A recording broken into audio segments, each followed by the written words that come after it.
As we join you over on ESPN, Jason Benetti, Kelly Stauffer, Olivia Decker at Camp Randall Stadium. Wisconsin on its second drive of the game. First one stalled in plus territory. This one begins there.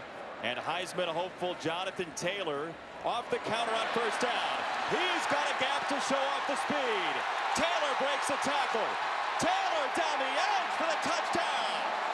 Brilliance from Taylor.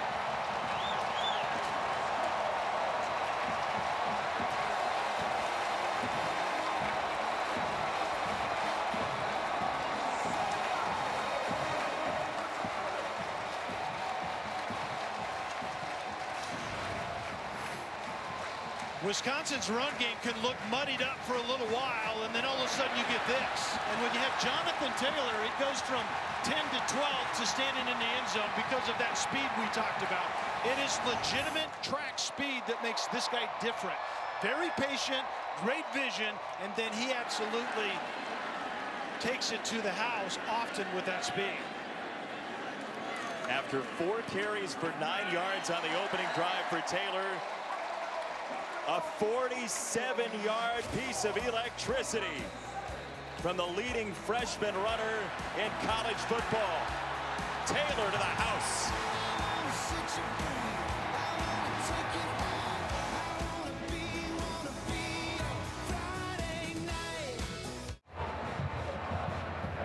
Big one for Jonathan Taylor, 47 yards and a touchdown to crack the scoring for Wisconsin. And what you're going to see this year from him is fantastic. Yeah, some of this same stuff that we've already seen. And speed with patience is what you hear as a description with number 23, JT. So many guys have speed and they have vision at times. But this young man came in being patient.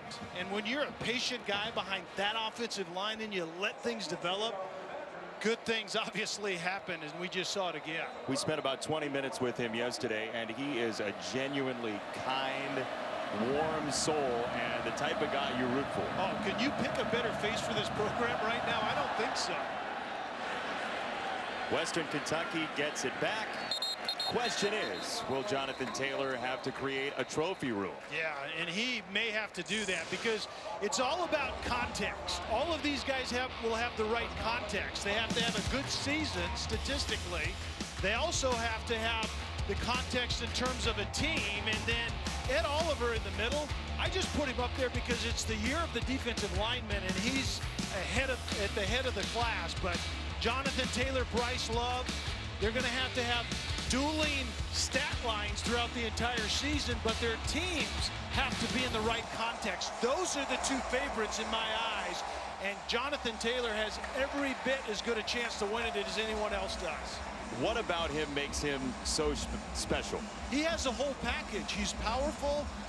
He has the vision, which all good running backs do, but the patience to me makes him different. There are so many times when guys want to hurry into the line of scrimmage, and sometimes it's just a chaotic mess.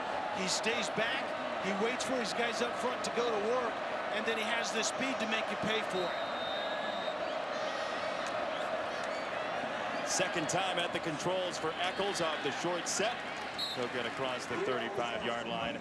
Lane with the catch. First start for Drew Eccles, redshirt senior. He stayed in the program even though he was passed up a couple times. And he said it felt like fate for him that he was going to get better and end up in this spot.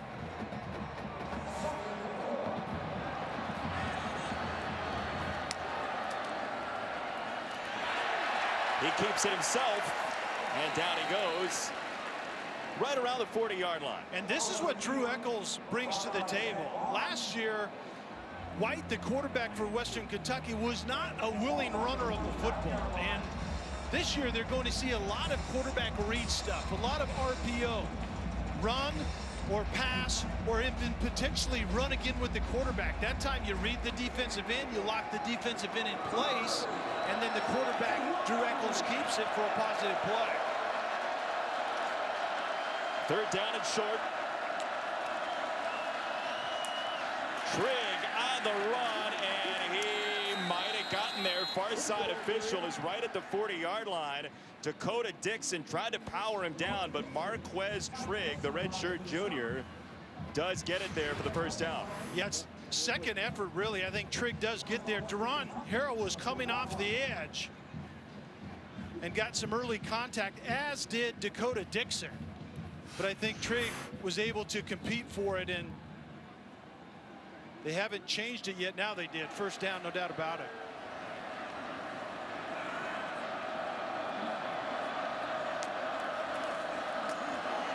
Eccles up the middle, and think about this for possible strife. Drew Eccles was originally a UAB commit in 2013. Had he gone there and the recruiting coordinator not come to Western Kentucky with Jeff Brom, he would have been part of a program that folded. Yeah. Instead, he stays here, holds the line, and ends up as the starter. Well, that's the fate he was talking about. He ended up exactly where he should have been, and it's really, really good to see the young man getting a chance here this evening. He's got a wide open lane. Eccles into Badger territory, and I know you like the idea of patience in the era of transfers, right? Yeah, no doubt, and this is a great example of that. I mean, he actually ended up playing, Drew Eccles, behind 2 NFL quarterbacks. I mean, and you waited patiently for this opportunity, and in this day and age, obviously, guys would have transferred out at least once, maybe 2 times in that young man's career. Quinn Jernigan, throwback. Eccles with a flag down. It's incomplete, and we'll check the marker in the middle of the field. Jernigan's pass incomplete.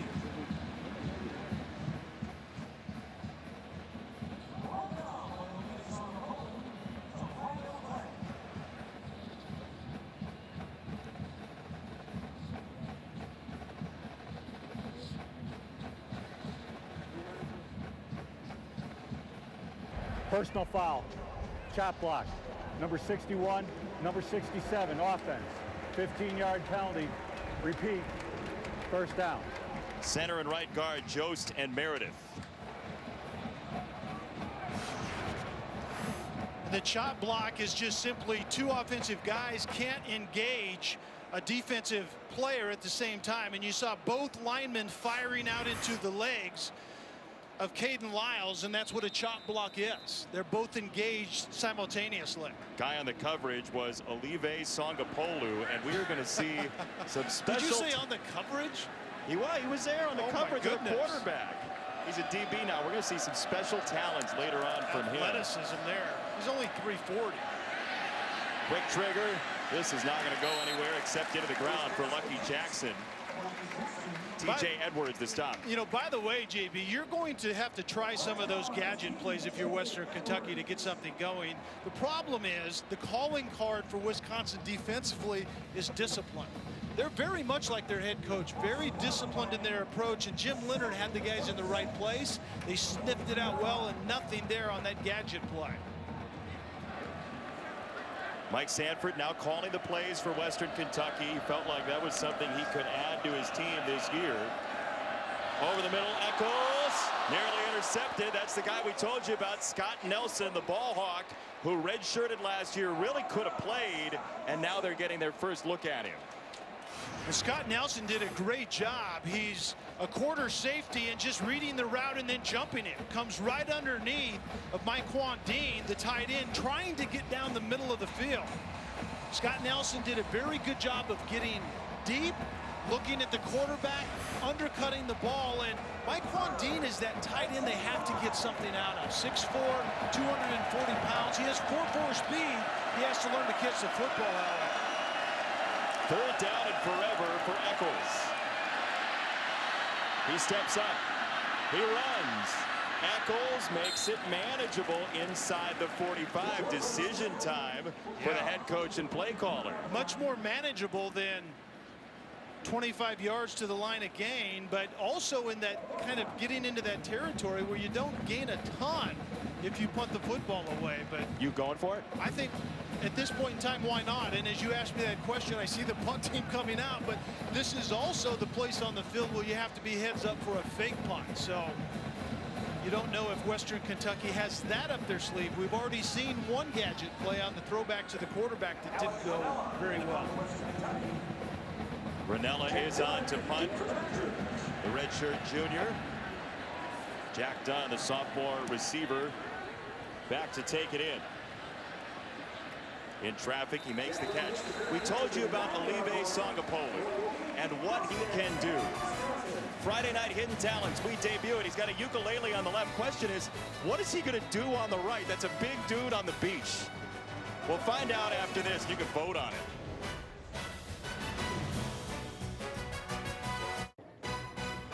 ESPN College Football is presented by Outback Steakhouse, Aussie Rules, and in part by the Lincoln Summer Invitation Sales Event.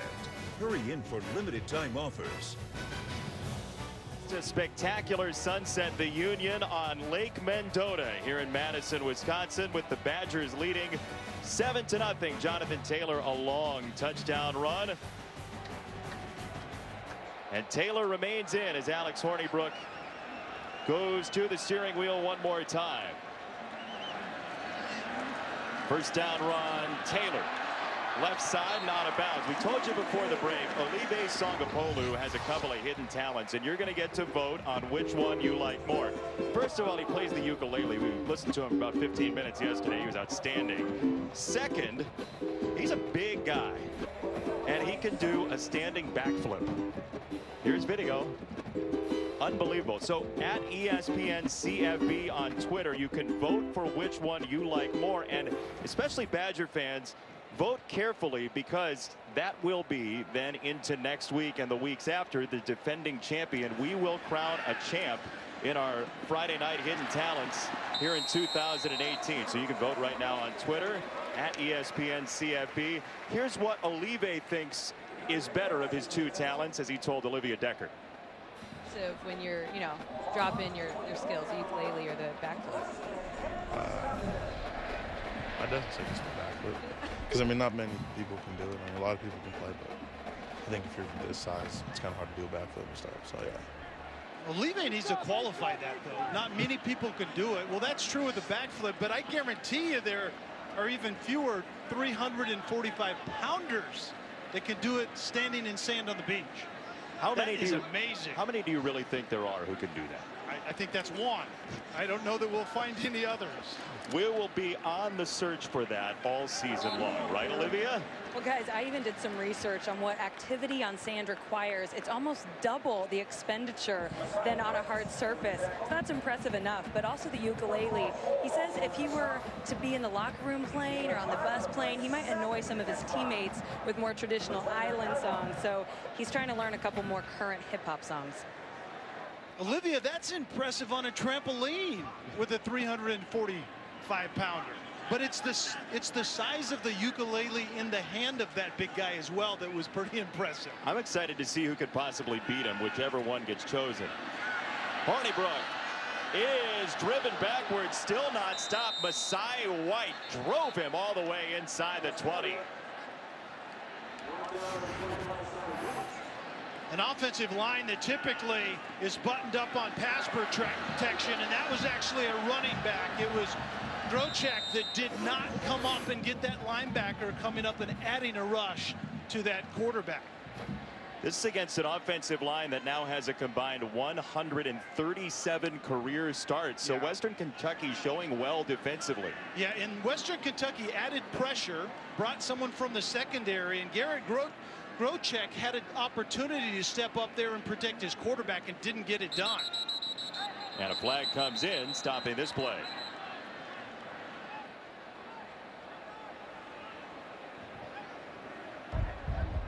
False start, number 79, offense. 5-yard penalty, remains third down. With that, into the studio, Adnan Burke. All right, JB, just want to update you what's happening right now with Michigan State and Utah State. Spartans up by 10 in the third quarter, but Brian Lewerke picked off by Gage Ferguson, and that's a pick six. Forget about the ukulele. How about Steve Martin on the banjo? 3-point lead right now for the Spartans, JB. I'm taking Sangapolu, Adnan. How about the Big Ten early this year? Northwestern Purdue with a great game last night, as Wisconsin decides to wave the white flag on this drive at the tail end of this first quarter.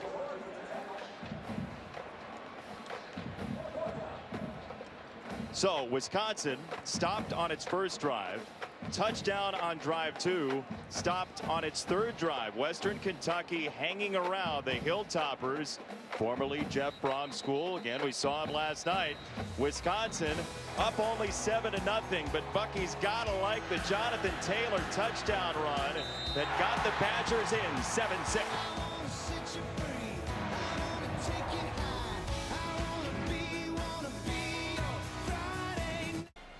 After 1 quarter, number 4 Wisconsin, a 7-0 lead over Western Kentucky. Thanks for joining us tonight.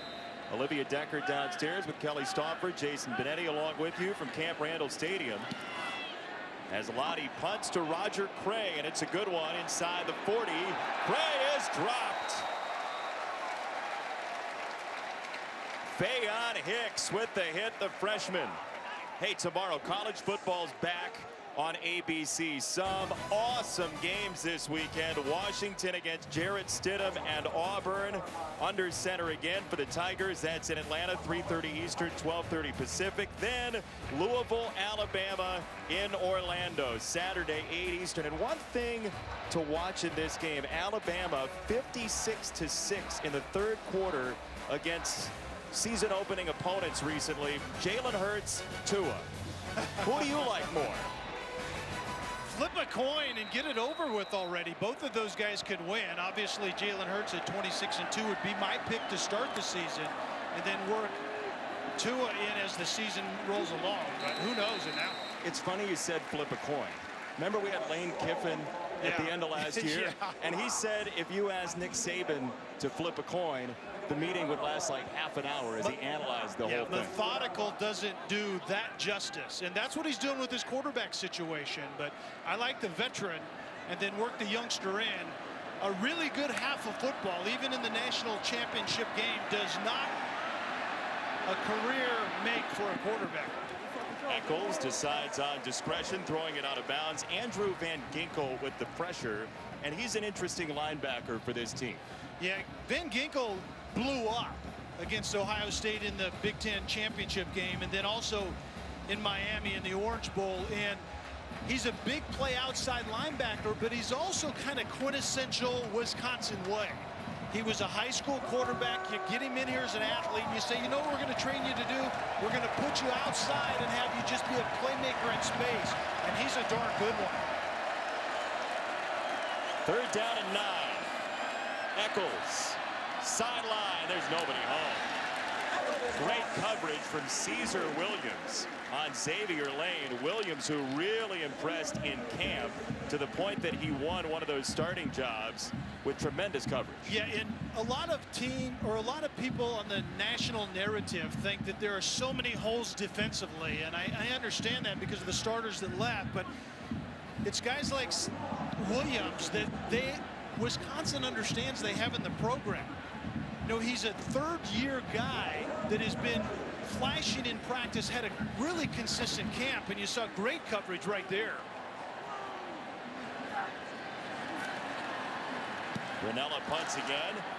Dunn to receive. And he lets it bounce sideways out of bounds. 7-0 Wisconsin. Alex Hornibrook, what's he got to do to take that next step? Well, he understands the concepts. He has a look at the fade there, but he also has 2 other receivers we'll get to, but that fade is doubled, so instantly, look at the tight end over the ball.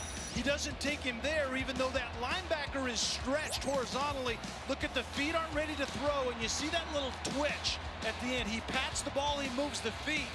That's an indication as a quarterback that you missed your chance. There was no anticipation there. He could have driven it into the tight end over the ball. The tight end on the front hip rolls into the end zone. Those are the things that he has to have anticipatory throwing this season. On 1st down, Hornibrook steps up and has a completion into plus territory. 1st down, Kendrick Pryor, 22 yards. Watch the subtle movement, climbing in the pocket slightly to his left in Hornibrook. There's the opening, and then it has to be accurate. He has the athleticism to move his feet and throw, but sometimes he doesn't get his feet set, and therefore the ball placement at the opposite end is not great. Compare his footwork there to the one we saw from last year. He got his shoulders square to the target, and his feet were right, taking him back to the line of scrimmage, and the ball placement was fantastic. Sideline, Taylor, it was behind him. There's a good reason it was behind him, because the safety was coming off of the hash, and Taylor was running a wheel route, and almost instinctively, watch the safety come off right there. And as a quarterback, sometimes you see that movement coming out of the left in this situation, and you leave it outside. It was Kyle Bailey that was that safety chasing Taylor on the wheel route. Somewhat instinctively, the quarterback was safe on that and didn't put it. If you drive it on Taylor right there, you have an opportunity. Groshek in the backfield, second down. Garrett Groshek. So with that about Hornibrook, he told us, and so did his offensive coordinator, Joe Rudolph, that he's being more active this year on checking at the line and on learning different calls and that second and third level knowledge of the offense. Do you like that, or does that make him think too much? No, I really like that, because what you have to do as a quarterback is you have to tell yourself you don't go broke making a profit or taking a profit. And that's the check down stuff to running back. Sometimes it's tight ends underneath receivers. Nothing is downfield. You know, have that clock ticking and dump it down to someone to get you in a more manageable down and distance, and it takes pressure off with those vertical throws down the field. Hornibrook, left side, too much. Taylor was in wide open pasture, and it's a misfire, fourth down. And once again, Hornibrook had to move his feet, and this is what he has to get better at. It's called pocket manipulation. There's a little bit of pressure from his left. Move your feet, but then get set again, and then finish the throw. There was an opportunity there big time with A.J. Taylor going on that corner route. The quarterback, Hornibrook, had to move his feet. He didn't get him set right, and the ball was not placed well at the other end.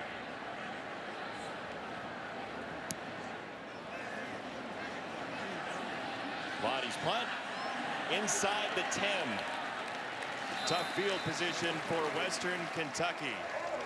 You hungry, Cal? Yeah, that looks really good, actually. State Street Brats. Grab one. We'll see you later. Hidden talent matchup 1 week with that drawing. Miami LSU. You want quarterback questions? They got some over there too, don't they? Yeah, Malik Rozier, how much improvement has he made? And Joe Burrows, is he really the answer? If he is, watch out for LSU, because they're always ultra talented. Danny Etley had an 86-yard touchdown run in the preseason for the Patriots the other day as we check in downstairs with Olivia on that matchup. Well, guys, and don't forget the Tigers have had a different starting quarterback for 5 of their last 6 season openers. And, of course, it's the first start for Joe Burrow. Holly Rose, the reporter on that game, she told me his whole family will be in attendance for his first start, which is especially cool because his dad, Jimmy, is the defensive coordinator at Ohio University who played the day before. Interesting stuff for the Tigers. Yeah, perfect scheduling right there. How about that? As this one to the edge is not going anywhere. Jacour Pearson, the redshirt sophomore, ambushed by Nelson, that freshman who's destined to be a star, it looks like. Yeah, Nelson does a great job of reading, diagnosing, and then reacting right there. He's a very good athlete. He could be playing wide receiver for this program as we speak, but they diagnosed him really as the safety that could come in and play. He almost played last year. They protected his red shirt, and here he is, and he's arriving with a bang in deep middle right now. He knows how to get this crowd fired up already in his first game. On third down, Eccles, senior, down the sideline, and no chance. Quinn Jernigan, the intended target. Fourth down, Western Kentucky struggling to move the ball. And Jim Leonard, you brought up something interesting about Leonard and Nelson and how they compare. One reminds me of the other. I mean, when Jim Leonard was describing Scott Nelson, I'm like, hold on a second. Did he remind you of anybody? And he knew exactly what I was saying, did Jim Leonard, and it reminds me of him. They're heady players. They're very athletic. They could have played other sports, and they probably have other sports that are their favorite. And now they're playing in the middle of the field and toying with quarterbacks. And Scott Nelson did on that last play. What a terrific player. Dunn back to receive. Down he goes. Flag comes in. Yeah, this is going to be kick-catch interference, and the arrival was just a little bit too early. Remember, it's basically shoulder to shoulder and arm's length, and Garland LaFrance came in just a little bit too early. There's no such thing as a halo anymore, right, Jason? There is not. Yeah, but there is extend your arm. Kick-catch interference. Number 15, kicking team. 15-yard penalty. Automatic first down. That was actually Darden on that number 15 and not 14, but you have to give arm length shoulder to shoulder, and that was not it. Let's check in with Adnan. All right, JB, thank you very much. Updating you right now on San Diego State and Stanford. Jawan Washington making some noise early. By the way, all the Heisman talk around Bryce Love. 8 carries, just 12 yards so far. Aztecs up 7-0, JB. That's why they're just odds for week one. You just don't know. This is shocking to you, isn't it, that San Diego State has a pretty good running back? No. Marshall Faulk, among other places. Yeah, that is a terrific program, and Stanford's going to have their hands full, as they found out last year. But yeah, Bryce Love there on the West Coast, and yeah, J.T. Taylor here. Neither one of them is really doing a whole lot except for that one run with Taylor. Prior to the edge, he stays in bounds and puts his head down inside the 20 to the 16.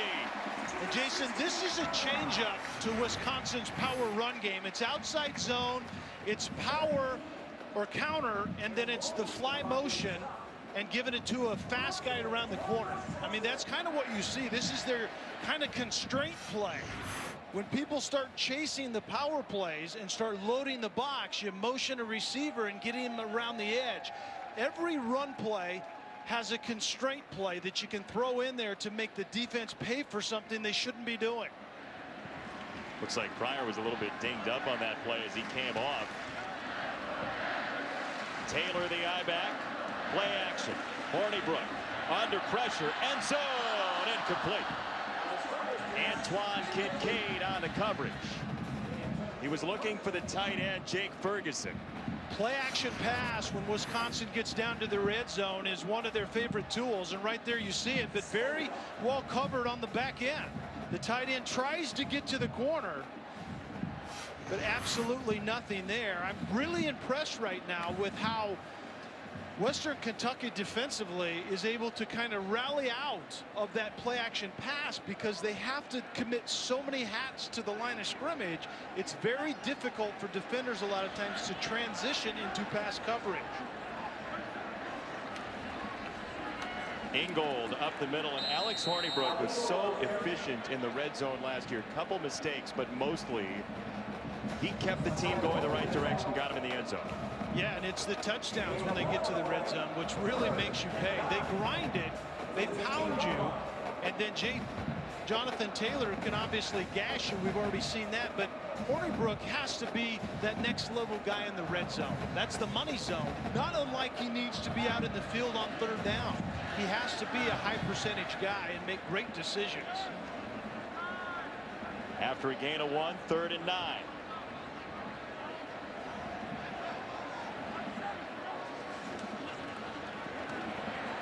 Pocket collapses. Down he goes. Jeremy Darvin, the redshirt sophomore who had a big Sure Bowl last year, takes Hornibrook to the deck.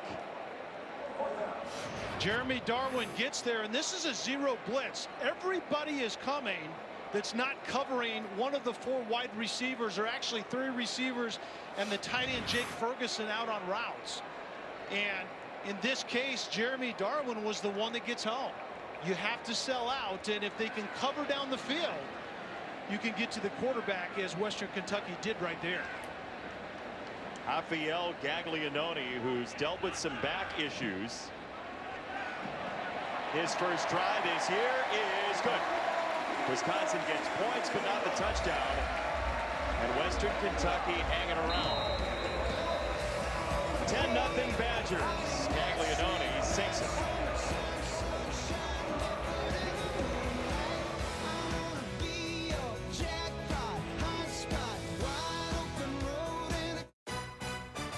ESPN College Football.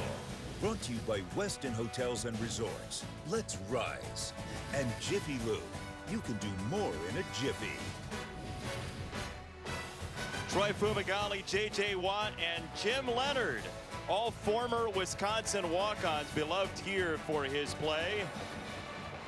Look at all these walk-ons that they've put on the field in a big way. Connolly now, I hate to tell Badger fans this, though. We were talking to Jim Leonard yesterday. Yeah. And he said he was a Barry Sanders fan growing up. Well, who wasn't? The Packers. Oh, yeah. That's who wasn't. Okay, I get you. Wisconsin kid, and look at him now. That's pretty special right there. Wisconsin way, we just saw on the screen. Touchback, Western Kentucky gets it, but third down for Wisconsin last drive. Yeah, and this is the work that Wisconsin has to do. You tell me where you're going to throw the ball. Pause it about right there. Who's open? Nobody. Western Kentucky is bringing 7. You're protecting with 6. The quarterback can't block for himself. You have 4 receivers out, 1 tight end, 3 wide receivers, and nobody gets open, and the blitz gets home. That's Wisconsin's work, because they're going to see that look. They're going to see a loaded box against Jonathan Taylor. What is it, 3-1 in terms of the Heisman, or what were the odds there? I mean, he's going to get a snootful, a very good line, but when you bring more than they can protect, then you get to the quarterback. Joshua Samuel just gets cleaned out at the 30-yard line. TJ Edwards bursts through. But look, on that type of play, it's not that you want to have 8 yards or so. You got to hit big on those plays, oh, yeah, right? You got to make people pay for a 0 blitz, which simply means everybody that's not covering somebody is trying to get to Hornibrook, and one of them did. Jeremy Darden did right there. Eccles spins out of Nelson. And it's incomplete. He wanted Lane. It's third down. That was a great move by Drew Eccles. That's a great feel of a game. And remember, he hasn't played in quite some time, or at least started. That's the escape hatch. The pressure comes to your backside. You see him out of the corner of your eye, and at the last minute, you pull the ripcord and get out, and he makes a great throw to Lane, and it was right through his hands. The quarterback did everything right. The receiver couldn't finish the play. The one thing about Eccles is his first career touchdown pass came at Alabama, so he's felt a big spot like this before. Not as a starter, though. Should be a great time for him.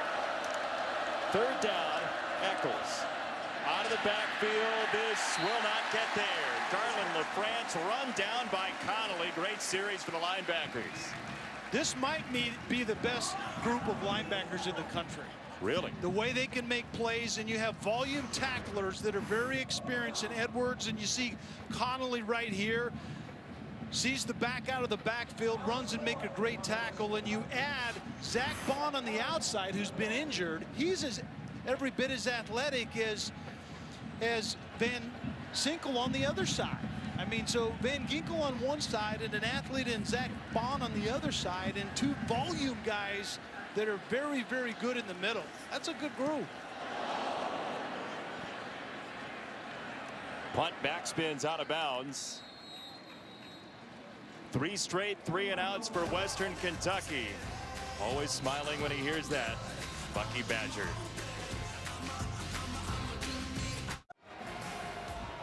Wisconsin's offense churns behind an offensive line that now has 137 starts among them. Their quarterback, Alex Hornibrook, says they are never alone. They're always together. And sometimes when they're together, they absolutely take a wrecking ball to food. Of course they do. They are pop culture savants, but they also love their food. How do you think they got to be the size that they are? Well, I mean, it's not just sport eating. It is a demolition derby for these guys who every once in a while go to the local Red Robin and put it away. I mean, burgers and shakes. And if you don't eat a burger, you get some flack. Bo Benshaw, the right guard, is still having some trouble getting admitted because he insists on fish and chips and chicken. Like, do the burgers, dude, is what they say. But yeah, this is a fun group. Yeah, there's a minimum like caloric intake standard for that group. But offensive linemen are amazing in terms of their ability to almost form their own sovereign nation within the locker room, but yet convince you that you can't live without them. All in one day. It's amazing how they do that.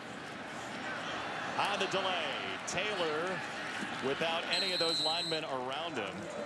They're right, though, when they tell you, the quarterback, that you can't live without them. And that's true. And some of my best friends from the time I played, college and the NFL, were all about these guys. I have about 6 of them that if I called them today, they would be at my front door wanting to know what I needed. That's the kind of guys that they are. And you got invited into the sort of high council that you had, right? That's how I knew I had arrived.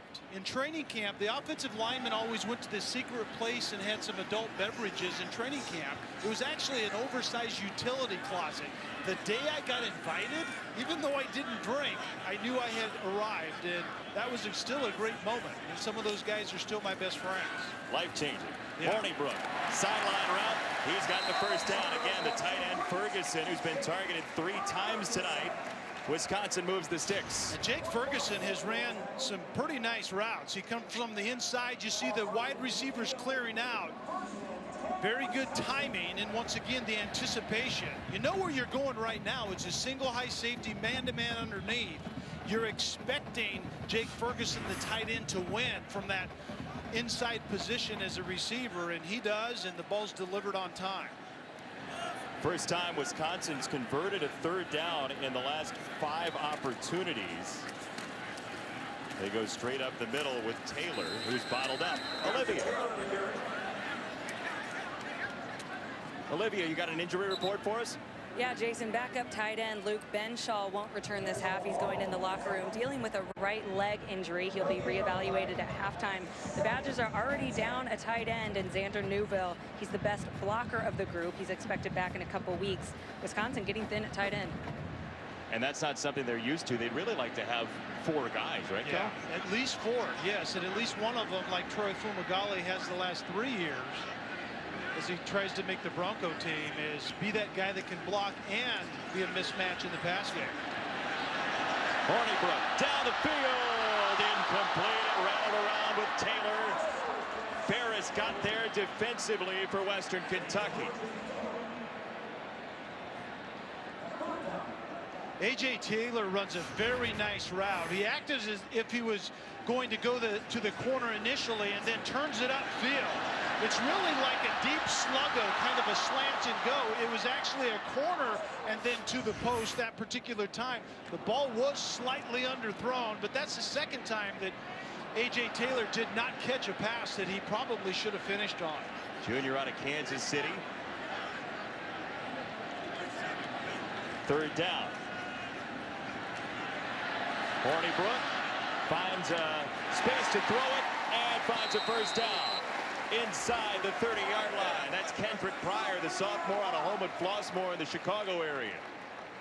This is what you want to see out of Alex Hornibrook. He wants to step up in the pocket, keep his focus down the field, starts to the right, moves to the left, and then throws an accurate pass on time while his feet was moving. That is all next level stuff, and you didn't see enough of that out of Hornibrook in the past, at least consistently so, and that was top notch right there.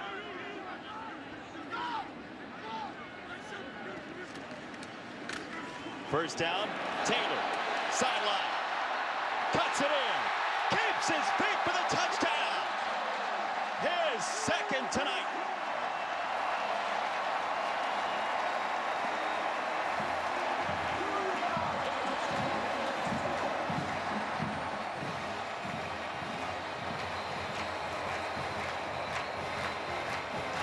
Very similar play to what Jonathan Taylor scored on before. Western Kentucky tries to undercut the Polars, and it's called a spill technique. You want to spill Jonathan Taylor to the outside, theoretically getting guys from the 2nd and 3rd level to rally and tackle him. And the second time where the 2nd and 3rd level didn't arrive on time, and Taylor took it to the end zone. This is why you make friends with your offensive line. If you're going to spill it, you better have someone to spill it to, and it did not happen right here for time number 2.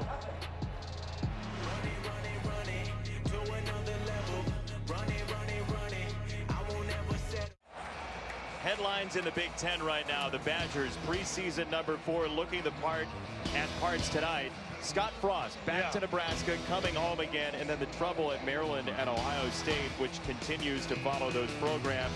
But how about Scott Frost? The one place really he likely would have gone after building a juggernaut at UCF. What do you think of that team? Yeah, I think it's a great hire, obviously. It's kind of a flashback to the Tom Osborne days, and that's what Nebraska people needed right now. My home state, and to say they're excited would be an incredible understatement.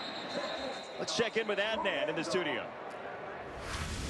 Well, thank you very much, Jason and Kelly. Utah State, Michigan State. Who thought this would be this tough a game? Darwin Thompson, it's a survival of the fittest as Utah State goes up by 1, under 3 to go. It's Connor Hayward then making some moves.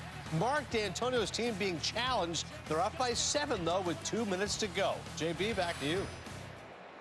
Tell you what, Logan, Utah is a wonderful place, and they're going crazy right now because that is a 7-point game with 2 minutes to go. As Wisconsin here leads 17-0, and these games are they're not exactly walkovers sometimes. We've seen it in recent years. You can get yourself in trouble in openers. Eccles to the sideline, and for Ohio State, that situation, Urban Meyer ends up being suspended for that TCU game, which could be a certain pitfall for the Buckeyes. And there's the timeline. Urban Meyer's suspension, July 23rd. Zach Smith fired. Administrative leave. They do the in-house review. 3-game suspension, the final result. Urban Meyer will be back for the 4th game for the Buckeyes as Western Kentucky has a first down from Garland LaFrance, the speedster for the Hilltoppers. And I think the thing with Ohio State is you just don't know for sure how that team's going to respond in the end. I mean, at the end of the day, they're 18 to 23-year-old kids that have to deal with that situation. You would think that they're going to get on the field and do what they're expected to do, but you don't know until you get out there and let it go. Eccles met in the hole at the 40-yard line. Well, in the meantime, this Wisconsin defense has shown up in a big way. We know that Western Kentucky is rebuilding on the offensive side, but this is the 6th drive. The previous 5 drives, 5 punts. There were only 2 first downs, and there were 4 3-and-outs. That's exceptionally good defense, and that's what we expected to see out of this team, even though they lost a lot of familiar faces from a year ago. Some injuries on the defensive line. They get pressure anyway. Flag comes in. Eccles has a completion, but this may come back. It's Mike Quandine with the catch, his first touch. We'll check the marker.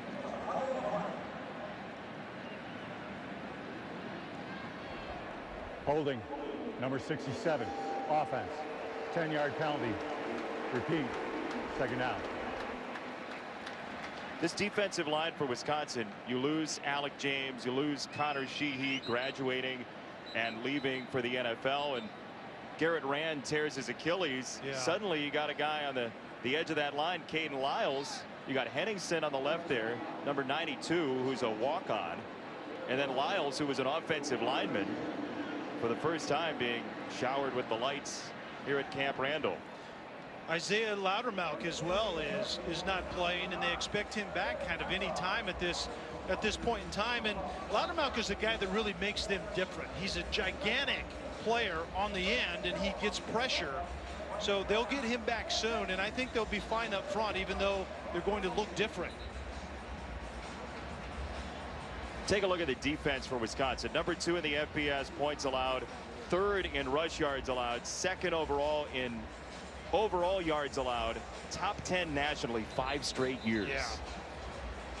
And Dave Aranda came in here a few years ago and built something that really Jim Leonhard has continued on with. It's a 3-man structure, they call it, up front. You have 3 down linemen, you have 3 or 4 linebackers at a time, but you can slice and dice in the back 7 guys and really 8 guys a lot of times, and you get pressure in a myriad of ways, and it works for them, and it also allows them to recruit the type of players that they know they can get. They can't get, you know, a bunch of defensive linemen, but they can get a lot of athletes that can play at the 2nd and 3rd levels. Second and long. Eccles over the middle and batted around incomplete. That's Nelson once again as we check in with Adnan. All right, Jason, thank you very much. Coming up on our halftime report, Bryce Love so far being upstaged. Just 10 carries for 7 yards so far. Plus, the Spartans are struggling as Utah State try to pull off the upset. Plus, Jesse Palmer and Joy Gallo will tell you other biggest games of Week 1. Now back to the biggest Michael Kopech fan going, Jason Benetti. It's raining in Chicago, Adnan. Hey, what's your biggest game Week 1, Kelly?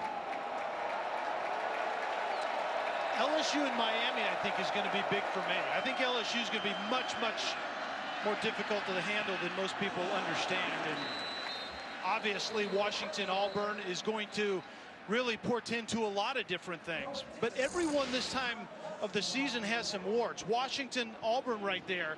Does Auburn really have the run game that they had when they looked like a team that was going to win the conference and get into the college football playoffs? And ever since Jake Browning lost his top 2 receivers in successive years in Ross and Pettis, he hasn't looked the same. But Myles Gaskin. I know, but you need receivers just like we know Alex Hornibrook needs them, as we're seeing here tonight. But Myles Gaskin, he's going to break Napoleon Kaufman's record. You need guys to throw the ball to. If you're going to be one-dimensional, I'll figure out a way to play defense against you, and that's what you're going to see. Why have Virginia Tech and Florida State not played for 6 years? That's a great game. And that's like a mega cast. We're going to see it from every angle under the sun. And does Jim Harbaugh have his quarterback in shape, Patterson, or does he not? I think so. Problem is, Wilton Speight went out to the West Coast and won a job too. Yeah, in an offense that you never would see him running in a million years, but he's named the starter nonetheless. If Michigan has a quarterback with that defense, look out. Over the shoulder, and Dunn has to fall on it. Labor Day Monday, we alluded to it. 8 Eastern, 5 Pacific. Number 20, Virginia Tech. Number 19, Florida State. College football megacast. The film room, you've been in there before, Kel. Mac Brown, Gene Chizik, Jim Mora, Todd Graham, Hugh Freeze. The Blimpcast, the Data Center, the Xfinity Skycam. All 22, Marty and McGee in the Goodyear Blimpcast. I was in that room and I ran the clicker. And so if you look at those names right now, which one of those guys is going to give up the clicker?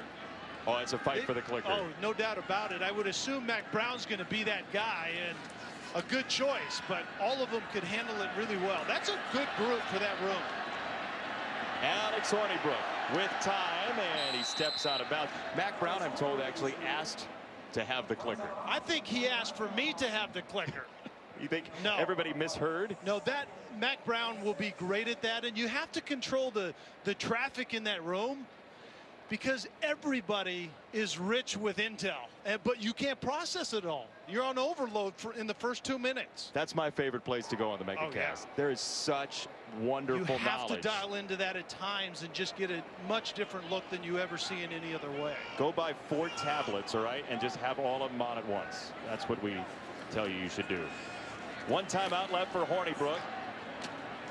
That one flutters to the 40-yard line. Ferguson once again has a first down. You see a security blanket emerging in Jake Ferguson. Watch the ball placement. The safety's coming down slightly to the right of the receiver, so I throw it slightly low into the back shoulder. That's really, really good ball placement by Hornibrook. Third catch for Ferguson, who's from right here in Madison Memorial High School.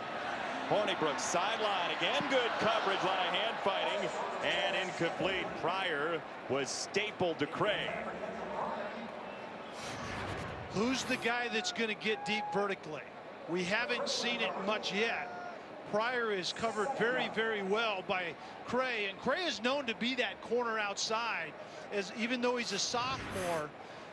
Very good feet, and you saw the coverage right there. Don't panic. You're in the hip pocket. Play the ball when the receiver tells you it's in the neighborhood, and Roger Cray did it very well on that play. Where's the separation by wide receivers for Wisconsin? We haven't seen it much this evening.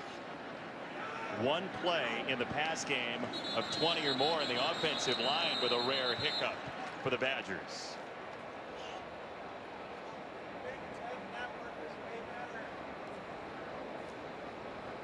Ball starts. Number 61, offense. 5-yard penalty remains. Second down. It's on Biotish, the center. Yeah, Biotish, I think, whiffed on the snap count. It happens to the best of us. And it's amazing that the center who's in charge of it, but the quarterback calls the snap count, that one of those two forget the snap count. And I've done that. I've gone to the offensive line more than once and said, what did I call it on? And that time it was the snapper that forgot. Don't hold that against me, JB. I already am. Second down, Hornibrook scanning, firing, down the middle at the 40, A.J. Taylor.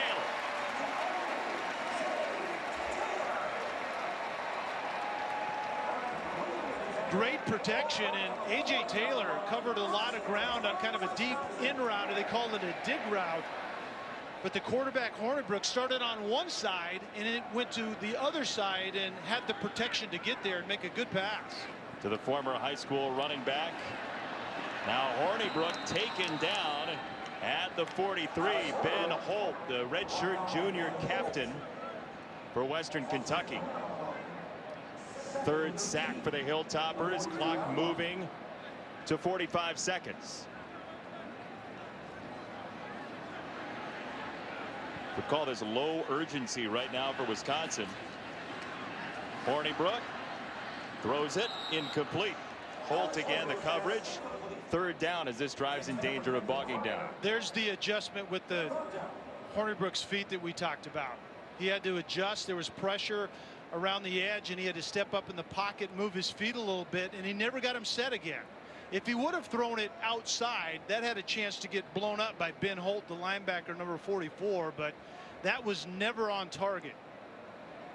How about 3 sacks by this Western Kentucky defense? A very good job by the defensive coordinator and Clayton White, bringing pressure when he can, and they held up decently in the run game in that first half, and just 2 big plays they gave up to Jonathan Taylor. Whistle at the snap again, and Western Kentucky calls a timeout.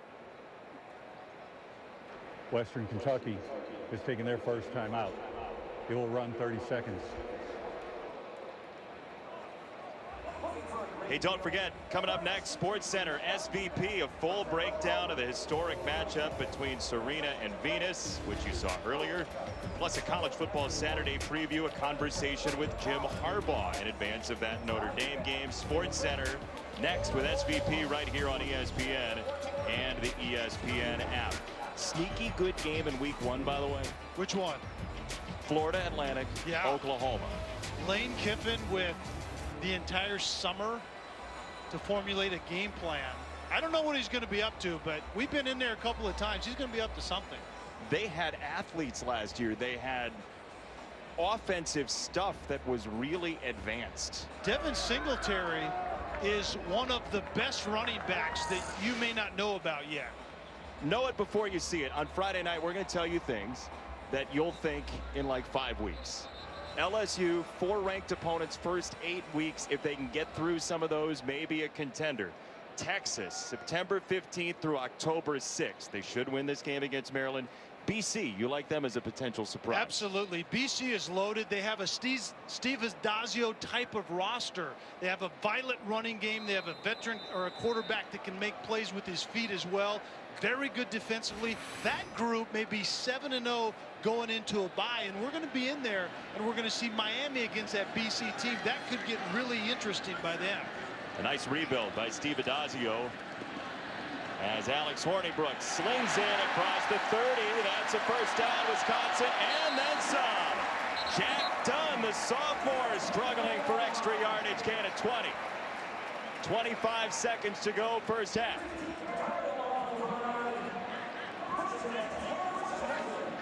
Clock moving, and there's the spike.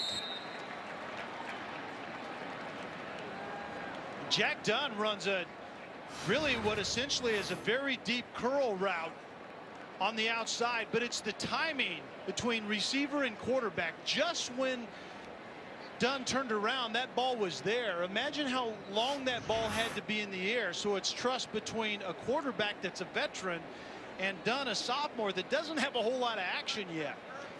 Kelly, I think we're also seeing the football effects of Quintez Cephas and Danny Davis not being in the lineup for this game, as Olivia reported earlier. Olivia talked about that. And the thing about Cephas is, and actually Davis, they had over 16 yards a catch. They're stretch the field type of guys, and you don't see that out there on the field right now.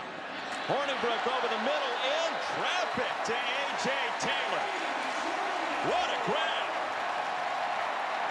Gridlock down the center of the field, and he got through it. There's the spike. They'll take their time. The skinny post gets into the middle of the field with it being squeezed on both sides. Once again, this ball has to be driven in there, and you have to trust your receiver to go make a play. We've already seen A.J. Taylor with 2 drops on the evening on passes that were much less complicated than that one right there, but a great job of focusing on the football and finishing the play by A.J. Taylor. Second down and goal. End of the first half in Wisconsin's opener against Western Kentucky, and another whistle at the snap. Timeout, Western Kentucky. Charge timeout, Western Kentucky. Their second. It will run 30 seconds. So we showed you know it before you see it for this Friday. So the question is, where are the possible landmines in the Badgers' schedule? They're 17-0 right now. First game, Western Kentucky. BYU, a little danger spot maybe week number 3. Maybe. At Penn State, at Purdue, back-to-back in November.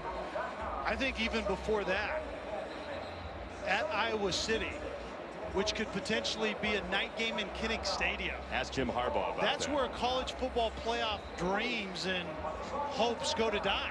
Ask Ohio State about that. And so that's going to be a tough one. It always is on the road. But this is a schedule. At Michigan, at Northwestern is a very good team with Pat Fitzgerald. And obviously Penn State and even Purdue down the line. But this schedule will allow Wisconsin to take it, you know, the doubt out of the mouth of everybody if they can do well with that schedule and at least get to the Big Ten championship game as winning the West. And then they can be a college football playoff team. Who's the best matchup for them on the schedule? Toughest team for them to face personnel-wise, you think? I think Michigan, because Michigan can do defensively what we're seeing someone like Western Michigan doing right now. I mean, Western Kentucky doing right now. Is they have a defense that can shut Jonathan Taylor down, and Hornibrook is going to have to make plays with a receiving group that haven't got a lot of separation. Hornibrook with his feet. End zone. Touchdown. Kendrick Pryor, the sophomore.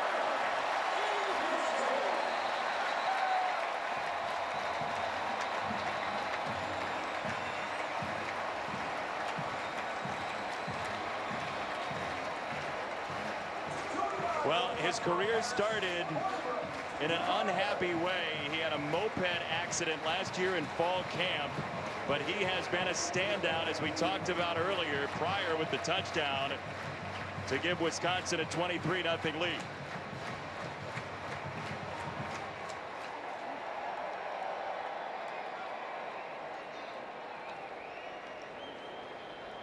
DeAndre Ferris down for Western Kentucky. And on that drive for Wisconsin, a $1:48 off the clock, 11 plays, 75 yards. There's the captain Ferris down for Western Kentucky. Yeah, that was a thing of beauty, and Wisconsin loves to run play action pass when they enter the red zone, and the deeper the better, and you see it right here.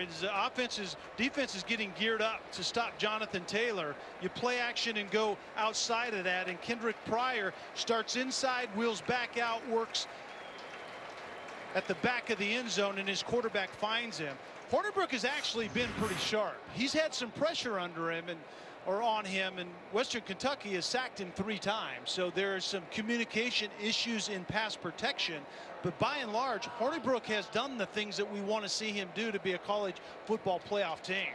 He's an ambitious young quarterback. He told us that his first 3 years in high school at Malvern Prep, he ran the wing T. And in that 3rd year, he went to the coach and he said, listen, Listen, I got to throw it more than 4 times a game. So I've drawn up these spread plays, and I'd like for you to run them. The coach let him do it. Coach for that, not for that, but coach ends up getting fired. They have a new coach that comes in the 4th year. He runs the spread in high school, and Hornibrook always looking for that extra edge. We'll see how that plays throughout this season as Gaglianone sinks the extra point. So Alex Hornibrook comes here from Pennsylvania. Paul Christ comes here from 6 blocks away. The head coach for Wisconsin has been here his entire life. Quarterback here 1986 to 88. They haven't changed the jerseys much. Assistant coach 02, then 05 to 11. He then becomes the head coach. 2-time Big Ten Coach of the Year. 34-7 as the Wisconsin head coach, and he's a very witty guy, we found out yesterday. When he ignores your questions, he's very witty. Most teams eventually resemble their head coach's personality in some form, and that's what you see out of Wisconsin. Paul Christ is an even-keeled guy. Not real high, not real low. He's smart, he's disciplined, and he is appropriately aggressive. I mean, that's what this program is. And they know how to recruit the right guys. He knows how to recognize them. They're the guys that want to work, and they're guys that are smart enough to apply what they're being taught, because it's a developmental program. They like to redshirt guys. Everybody on defense, for the most part, are 3rd, 4th, 5th year guys. So that's what you see, and at the center of all of that, Barry Alvarez and then Paul Christ.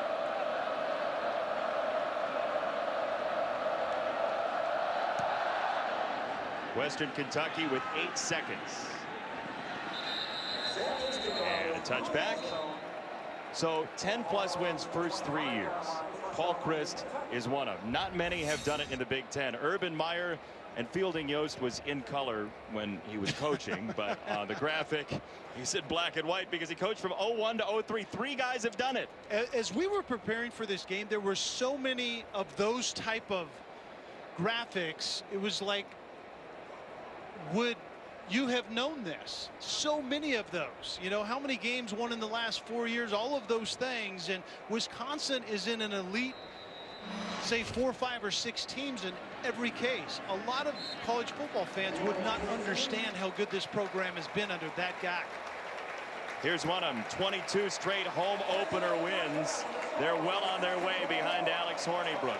24-0 Wisconsin at the half. Now we go back to Adnan Burke in the studio for the halftime report. Adnan.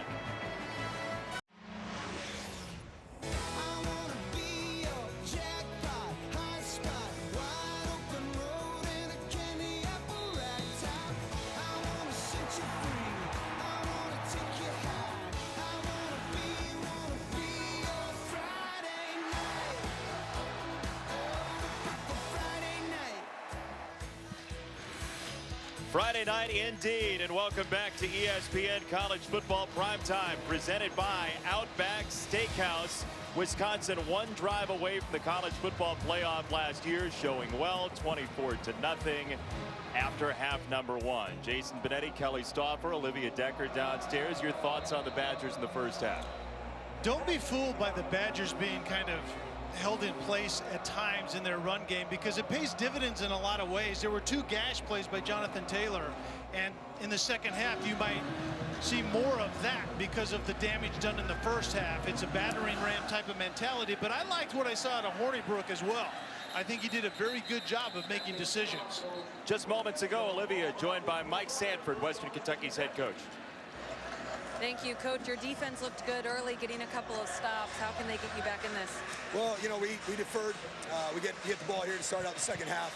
Really important for us offensively to play complementary football, to complement our defense. They've been playing their tails off. Look forward to coming out here, play with a little bit more tempo, establish a little bit more tempo, and we got to be opportunistic. We got to make some plays here in the second half. If you can elaborate on offense, Drew Eccles in his first start, trying to do some plays on his feet. How do you evaluate him? Well, you know, I think so far he's done some nice things with his feet. We got to catch the ball for him too. We got some experienced receivers. You know, those guys are going to make some plays for him here in the second half. I got all the confidence in the world that we're going to come out here. You know, at the end of the day, it's a 3-score game right now. We got to go out and put the first one together. Thanks, Coach. Thank you.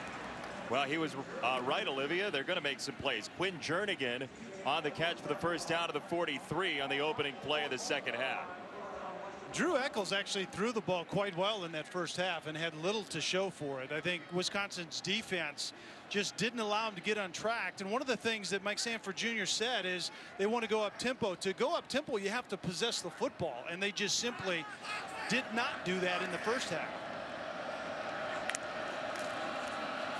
Eccles to throw. Left side. Caught. Sloan inside the 10. Jaquez Sloan, the sophomore from Atlanta, beat Fayon Hicks 48 yards. And Fayon Hicks is the freshman, and he got caught looking at a route underneath, and he jumped it a little bit, and Sloan went over the top in a very well thrown ball by Eccles once again. Eccles, edge of the end zone. Well, Mike Sanford just told Olivia that he felt like they were going to have to make some plays, and they were going to make some plays. He would know. He's the play caller now in his second season. He felt like he was trying to be a little bit too cautious with how much he took on last year. Decided this is a skill of mine. I'm going to do it. I think he called it some false humble or something. False humility. Yep. False humility. And his dad told him, who's on the staff as the running back coach, that you have to do what you do well. And you're passionate about the quarterback position, and you're very good at calling plays. Why not do that for your squad? And here he is. And there was Dad.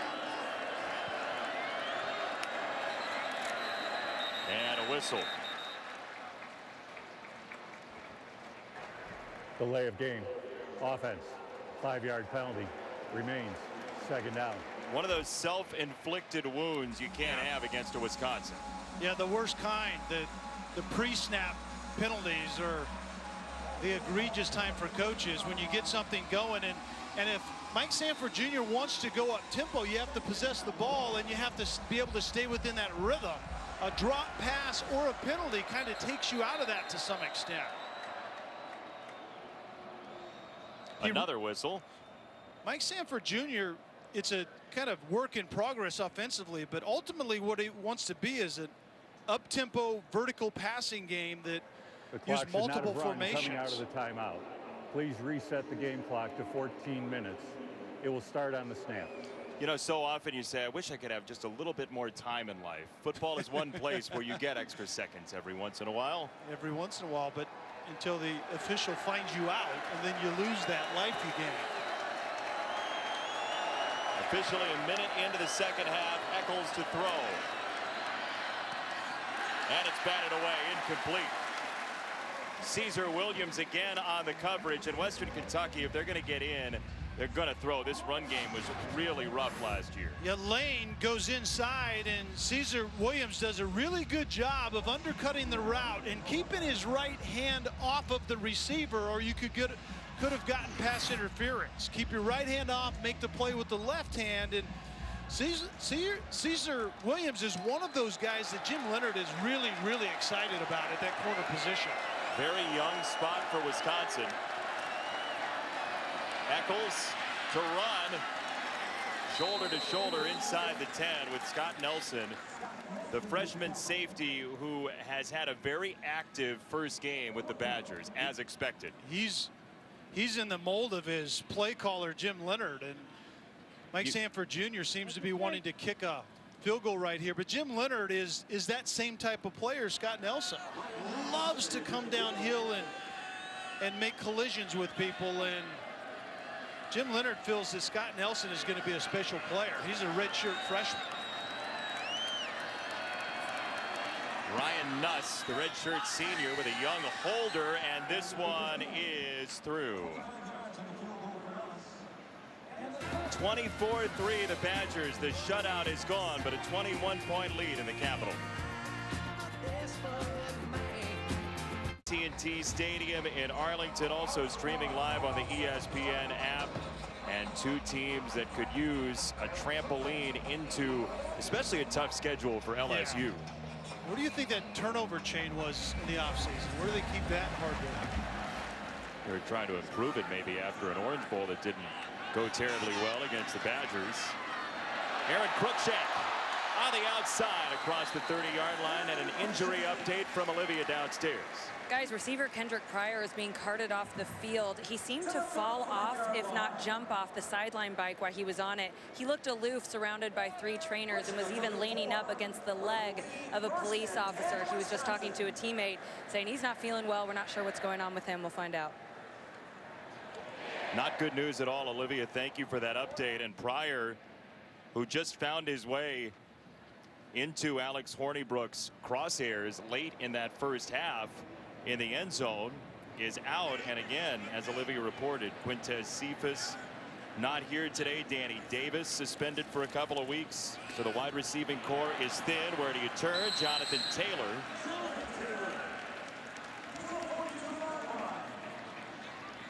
So Kendrick Pryor, as you just heard, came off the exercise bike, and here's him sitting down on the ground getting some help from the folks on the sideline.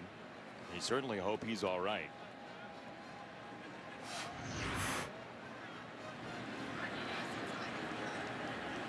The explosive sophomore wide receiver would be a big loss for this Badgers team, number 4 in the country. Taylor, stonewall. Flag does come in late. Messiah White again in on the tackle.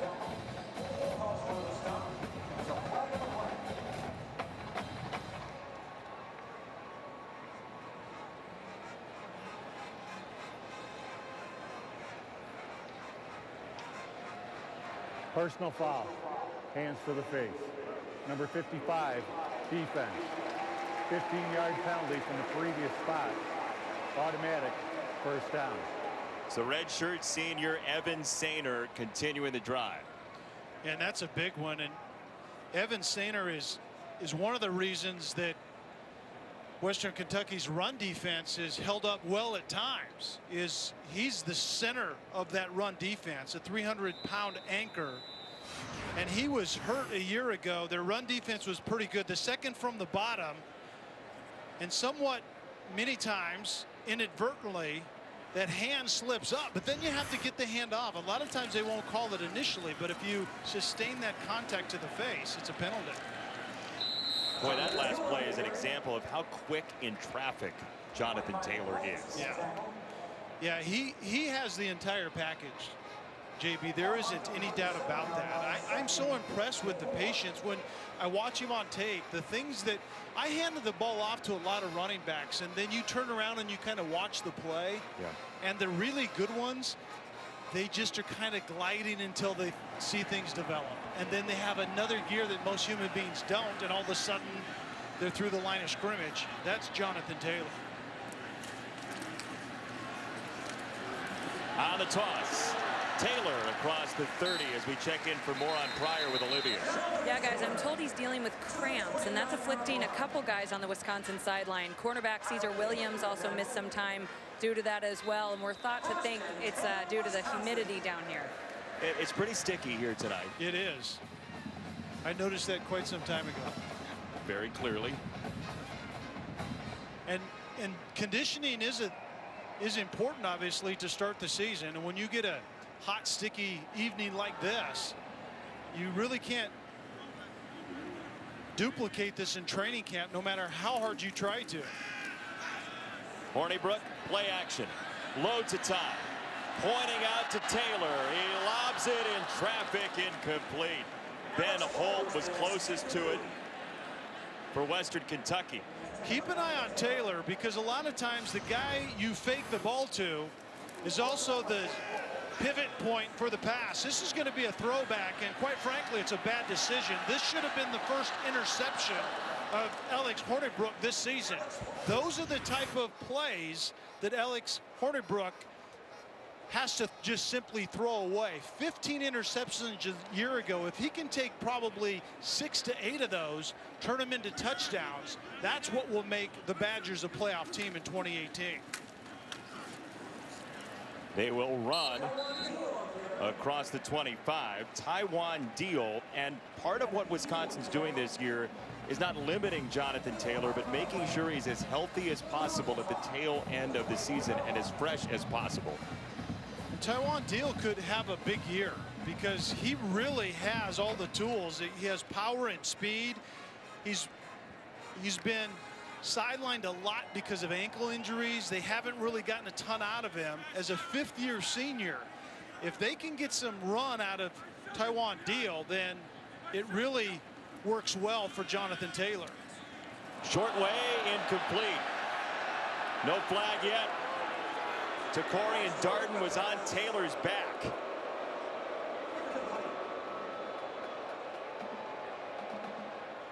Darden is a nickel back covering A.J. Taylor, a wide receiver that Wisconsin needs to.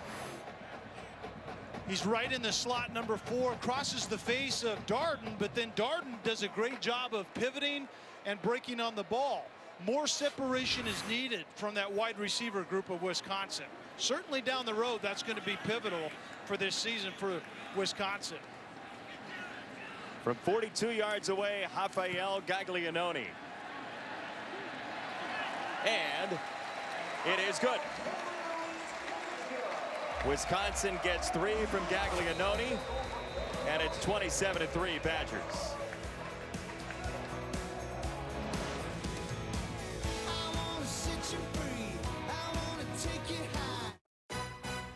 ESPN College Football, brought to you by your local Lexus dealer and the Golden Opportunity Sales Event, now through September 4th.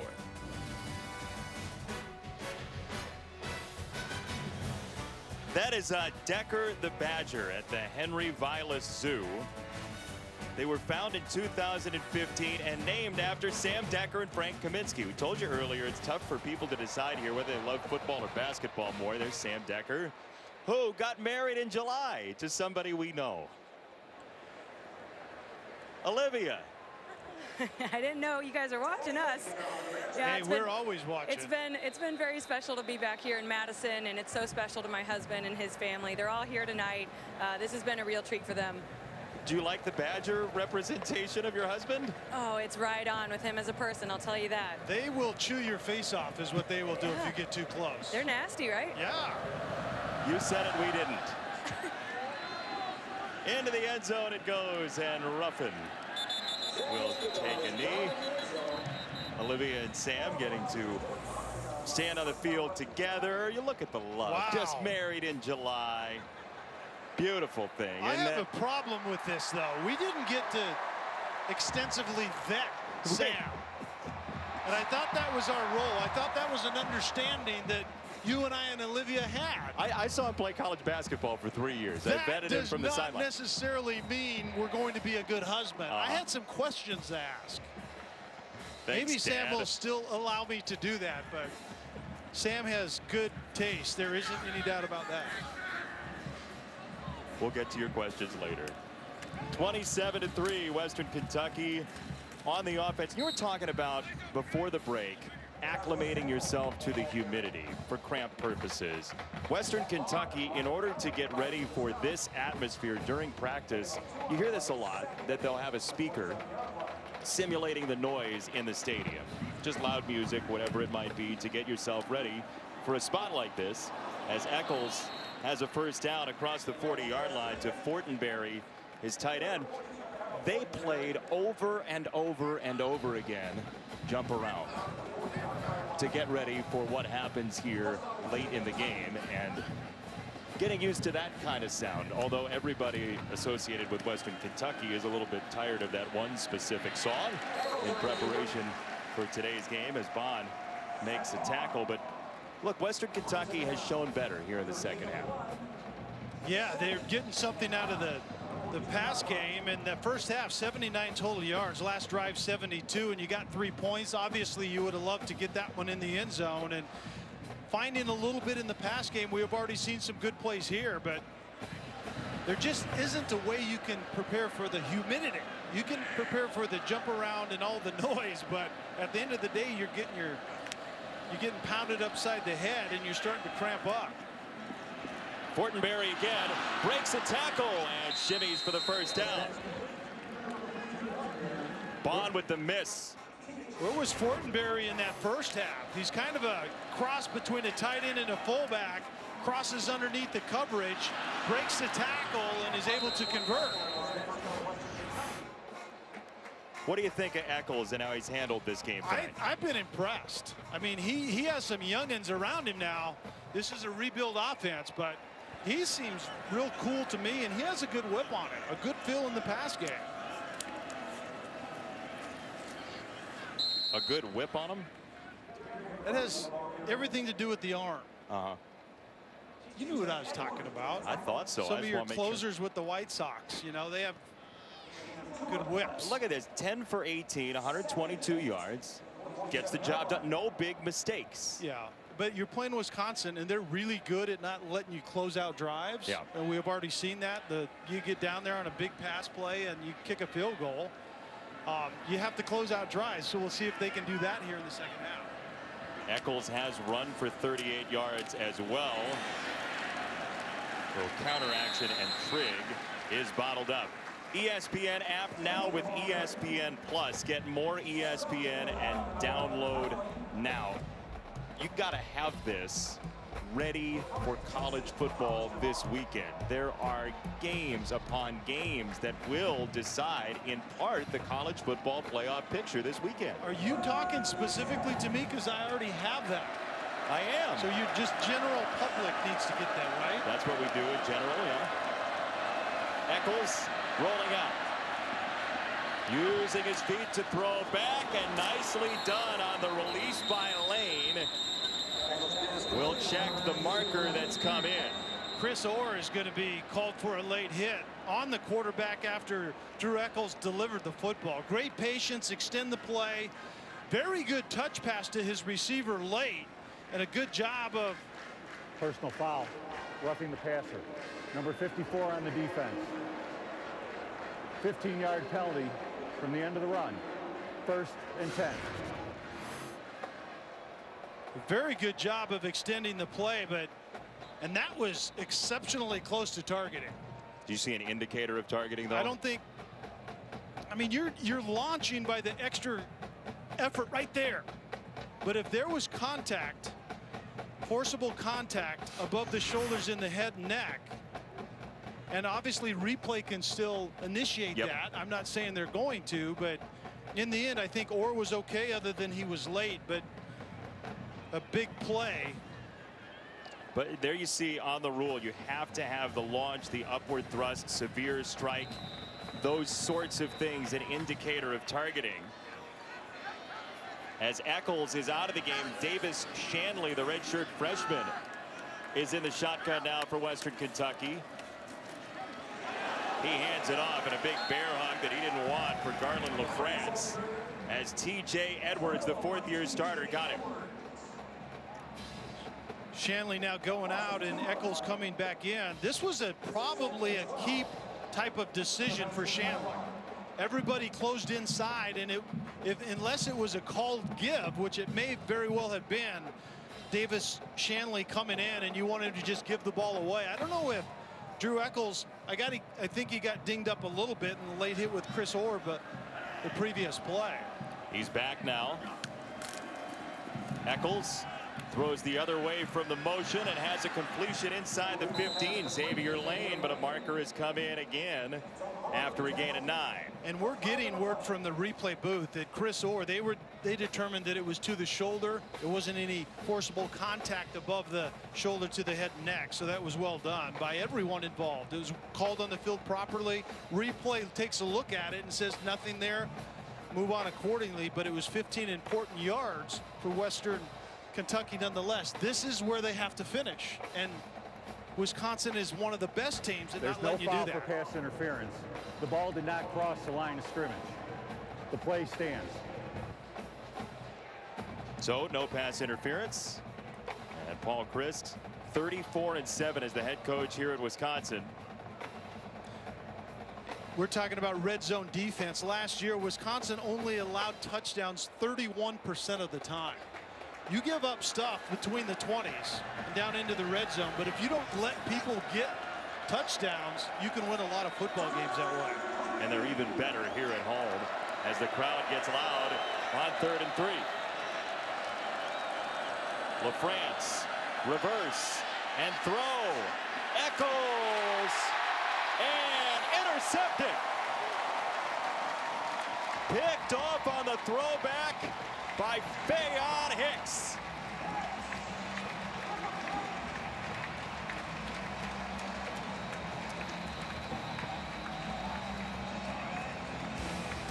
So, Media timeout. they go ahead and dip in for the gadget. It's short-circuited. Hicks, the freshman, picks it up.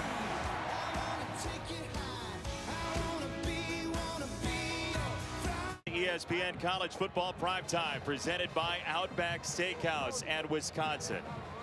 One of the top FBS teams since 2014. You see what defense gets you in college football, but the number that stands out is that 0 still.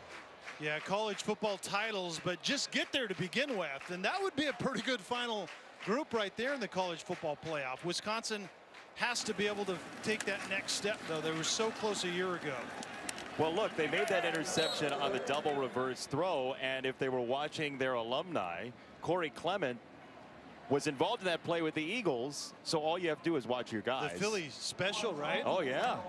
Yeah, that quarterback or that wide receiver that was throwing that ball right there was throwing to the right guy. He was throwing late, and he threw one way, way too high. How come he was Eccles, open early? How come Eccles got the phone call, not Jernigan? Yeah, Jernigan.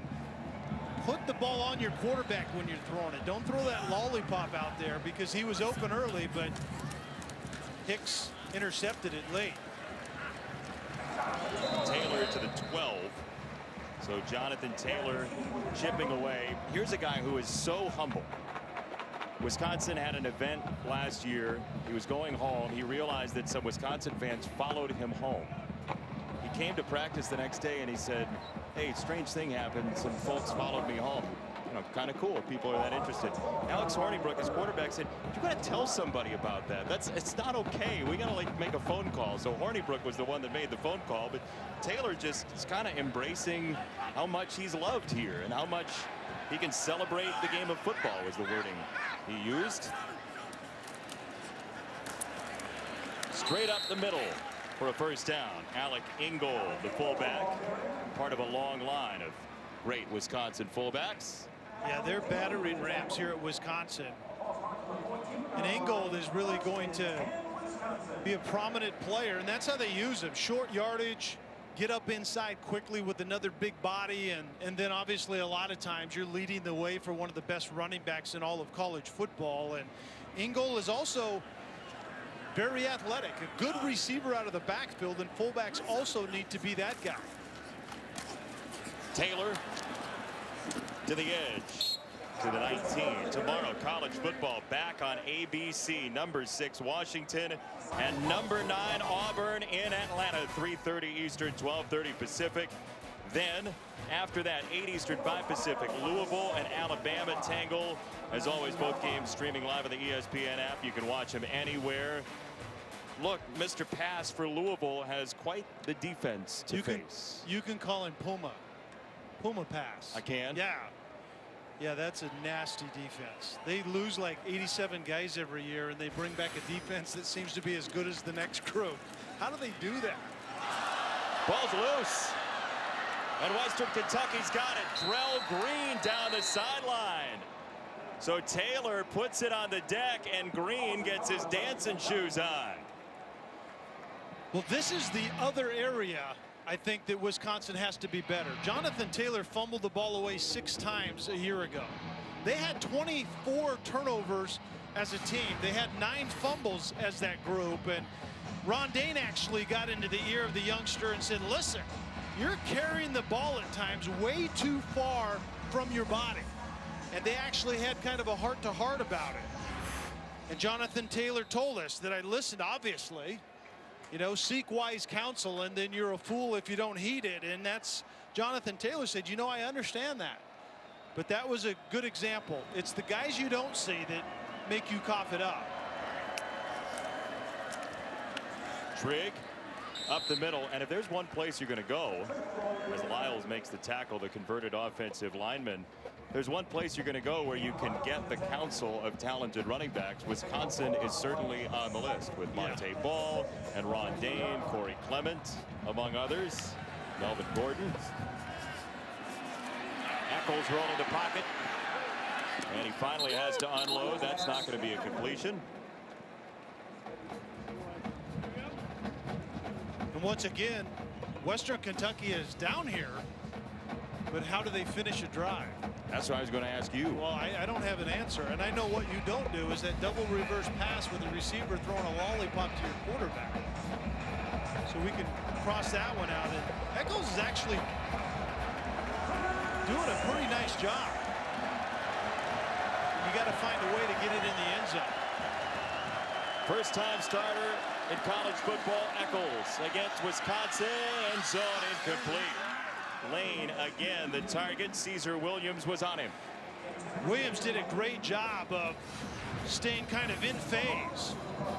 The receiver Lane is going to the corner on the fade, and the receiver always will tell you as a defensive back when the ball is in the neighborhood, and then you turn and play the football. Until there, you just stay connected to the guy, and that's exactly what Williams did right there.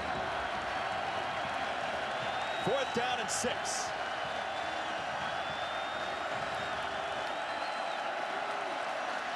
Eccles, sideline, incomplete. He hit Lane on the hands. He couldn't reel it in. 3 trips to the red zone for the Hilltoppers, just 3 points. Once again, receiver has to finish the play. Right guy, right throw. Drew Eccles puts it on the money, and that's a conversion if he just Lane comes down with it. You can't place it any better than that, and Lane just simply does not finish. And Eccles knows he's waited a long time, 5 years to be exact, to be out there and playing in a game like this. And when you put it where you want it and you have a chance to extend the drive and potentially get in the end zone, that doesn't sit well with you most of the time as a quarterback. Well, Eccles has had a lot of time to think about this start for his head coach, Mike Sanford. He was anointed the starter in May, and then finally, as game week came, we were talking to Sanford yesterday. He said, you know, you can see it starting to wash over him that this is actually happening, and he's kept himself very composed as Taylor is out. Taiwan Deal is in. Hornibrook to his tailback. It's Taylor past the 30-yard line. Gain of 17.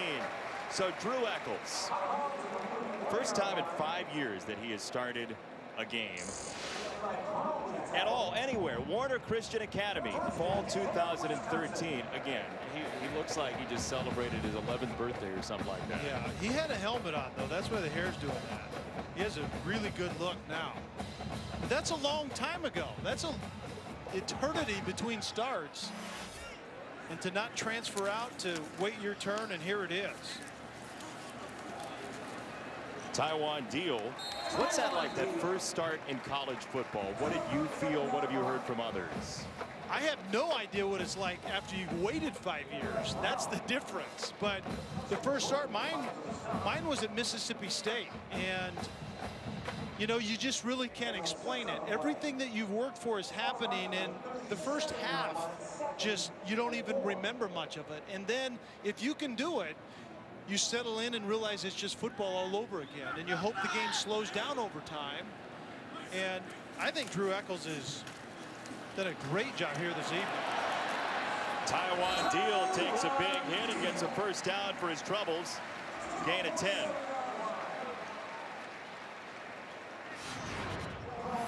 Taiwan Deal can stay healthy and his ankles can hold up. He's a powerful guy that finishes runs well. He will be able to take some pressure off of Jonathan Taylor. And as the Big Ten season in particular, you know, chugs along, Jonathan Taylor can be fresher because Taiwan Deal is much healthier than he's been in some time. Senior out of DeMatha in Maryland. Hornibrook over the middle, And he's got a completion to Ferguson, the grandson of Barry Alvarez, with the catch as we check in with Olivia and Taiwan Deal. Well, guys, you know what really kept him sane while he was dealing with injury and even considered ending his football career was fishing. And that's a big reason he even came to Wisconsin, the Maryland native deciding on coming here. When he Google mapped every campus of every college that was recruiting him, he saw all the big, beautiful water here in Madison and thought that's a place he could really be. He has his own boat. He wants to make his own lures. He has a company idea, and if he doesn't make it to the NFL, he wants to be a Bass Pro fisherman. How about that? We've given flack to some student athletes coming into programs for choosing based on uniforms, based on shoes and things like that. How about he just wanted a lake? The man wants to fish. This is not as relaxing, but that's why it's his release. Taiwan Deal back and healthy and fishing. Wisconsin leads Western Kentucky in both teams' opener 2018.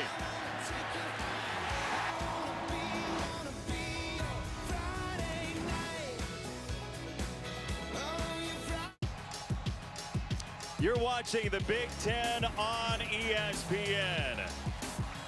But you already knew that because Camp Randall is rocking. Happy 20th anniversary jump around.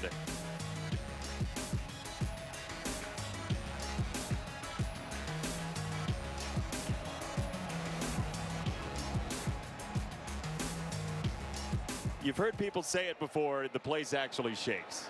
Like alarmingly so, as everybody here jumps up and down. Crookshank wanted a little bit more, and a flag comes in behind the play.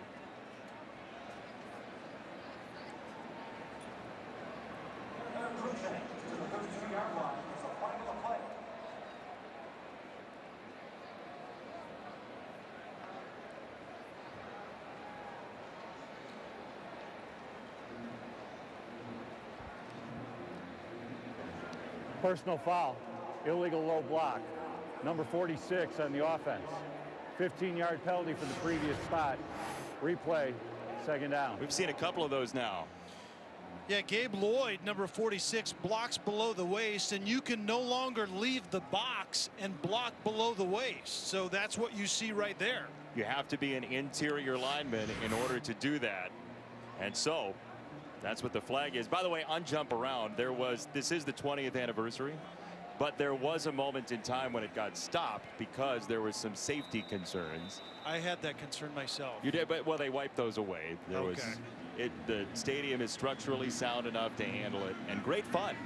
But blocking below the waist, even interior linemen, once they're outside the box area, can no longer block below the waist, right? Right. Nobody 5 yards downfield can block below the waist. To the sideline.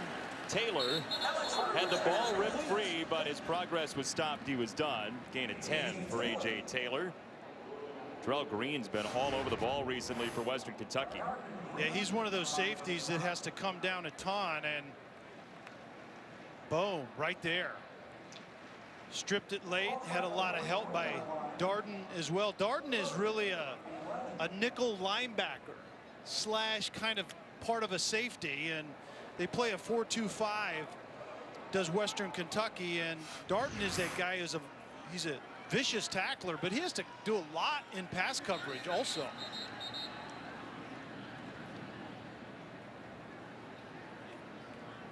There's some question based on that replay whether or not he was down, but I thought they whistled progress stopped. Yeah, that would be the thing right there. And we saw Mike Sanford Jr., the head coach of Western Kentucky, talking about it. He wants an explanation. Well, if progress was whistled stopped, though, you cannot review that. Yeah, all bets are off.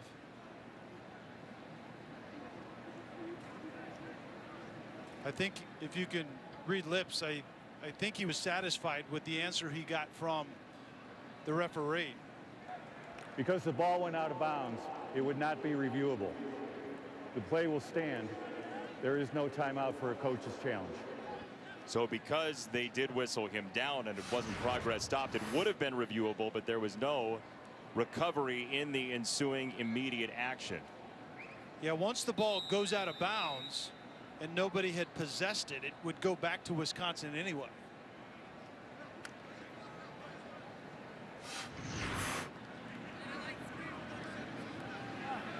A.J. Taylor, who had a big Orange Bowl, has his 5th catch of this game tonight.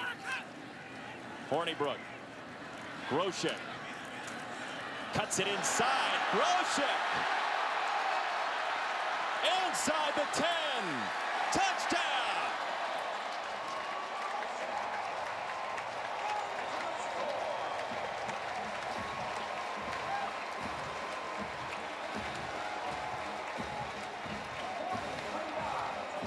Another former walk-on for Wisconsin.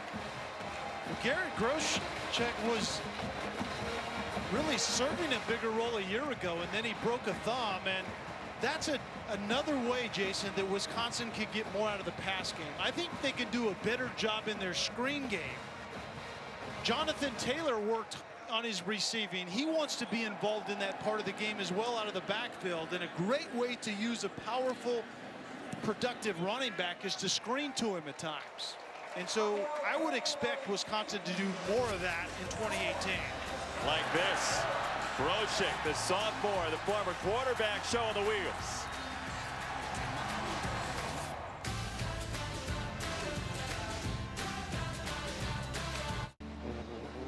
Last week, some heavy rains created flood conditions here in Madison and surrounding areas. You see the pictures.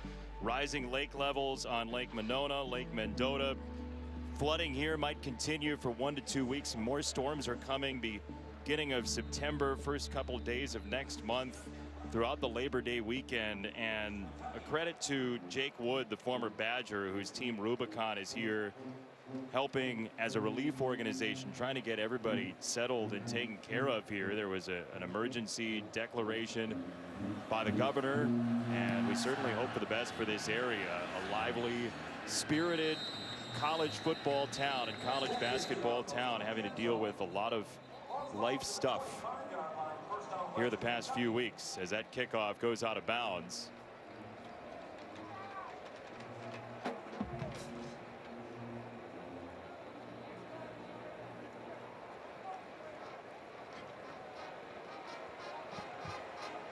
Well, not everything's going to go right for you for number 47 kicking team.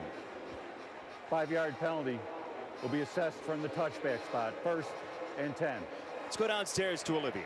Guys, the video of the flooding is almost more extreme, and the offensive coordinator Joe Rudolph told us the other day that he was driving down a street after that big storm and got very nervous to go see his house. His street was completely flooded. His house is okay, but it was not a pretty week here. No, it wasn't, and we feel for everybody affected. And for Joe Rudolph, who was enjoyable to talk to, somebody who, when he came here for the first time, it was his 2nd ever plane flight. He showed up here, he fell in love with it, but it took some convincing of his mother. Actually, he had signed his letter of intent, and his mother was here at a game with him, and she looked at him and she said, okay. And he said, what do you mean, okay? I'm already signed. And she said, okay. Yeah, Mama hadn't approved the signage, apparently. You got to wait for Mama to say okay. I think it worked out pretty well for him. I think so. This whole coaching staff is Wisconsin alums. The offensive coordinator, defensive coordinator, and head coach.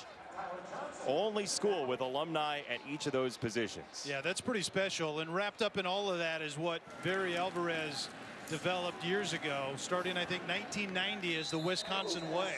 This is who we're going to be. Great coaches that he's able to get that know how to win here, know what it takes to be successful here, and they're on a run that's pretty special. Perennial double-figure win team as Western Kentucky continues to run the ball. Barry Alvarez still heavily involved in college sports across the board. Sort of a maverick in the college sports world sometimes. So? Yeah, he definitely is that. I appreciate his candor that you don't have to wait long to get. That's right. He has some opinions on how big the college football playoff field should be. And Barry Alvarez he played at Nebraska and played for Bob Devaney, and you see a lot of similarities in the way this program was built. When Nebraska was winning at a high level with Bob Devaney to Tom Osborne, they were doing these things. They were getting players that were walk-on type guys that had passion for the state and passion for the state's program. And then they were the guys like Jim Leonard, by the way. He was a walk-on, and look at him now after a great NFL career. And Paul Christ was that guy, quarterback right here. So you get guys that have a passion for the program, and then you go look for other guys just like them. And the guys have to work, and they have to be willing to be teachable, and this is the product. Pretty special. And you keep them by giving them some cash too. Oh, no doubt. American currency. Increased all 8 assistant coaches' salaries for nearly $1 million. This day and age, You got to do it. you have to fight the fight. And it's that right there. Or you start losing guys. There were rumors that Jim Leonard was on Nick Saban's short list. He was looking for a guy to call his defensive plays. Why would you not look at Jim Leonard? I mean, I think he's a very, very good, young, talented defensive coordinator. But you got to pay him to stay, and I get that. Yeah, it was really fun talking to Jim Leonard about what he liked to do as a defensive back and how much he enjoyed. You could see the sparkle in his eye when he was talking about how much he enjoyed messing around with opposing quarterbacks. Did you see my eyes start to get dilated as Skosh? It was like jump around. You shook a little I bit. started to break out in hives because I know guys like that. And they're always doing something to get in the quarterback's head. And he was pretty good at it. And actually, there's a lot of... False start. Offense, number 70. 5-yard penalty remains. 3rd down. There's a lot of that in Scott Nelson. Yeah. I've watched Scott Nelson on some plays where he's center fielder, deep middle, man-to-man underneath, and he just sees the quarterback just begin to turn his head, and he sprints and makes a play on the sideline. That's who Jim Leonard was as a player as well. And obviously, Jim Leonard recognizes that in number 9 because he's very high on that young man.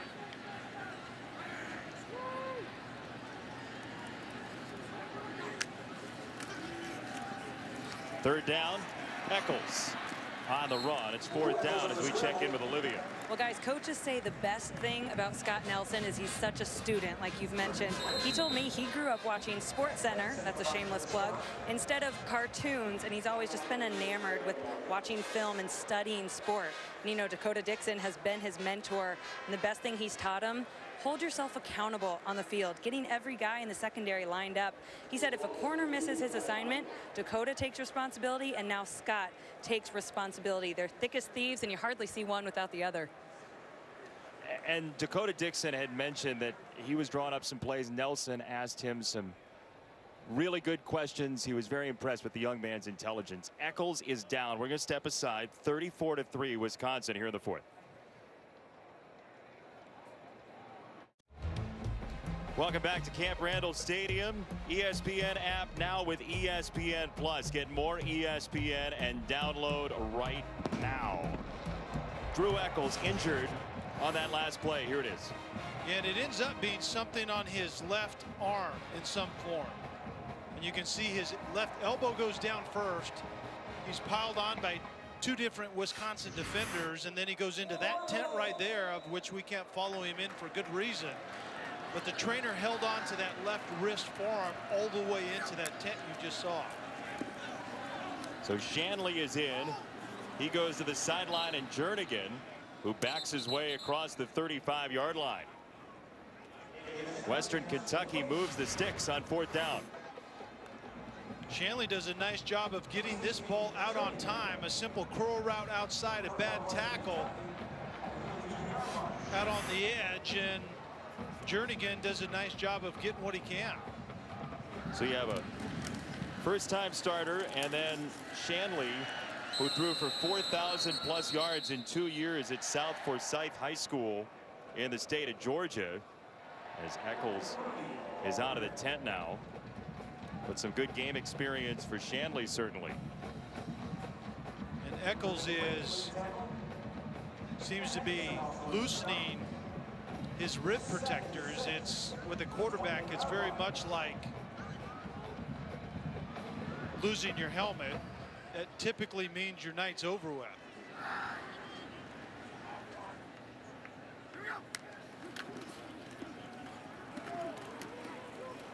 Up the middle, DeAndre Furby.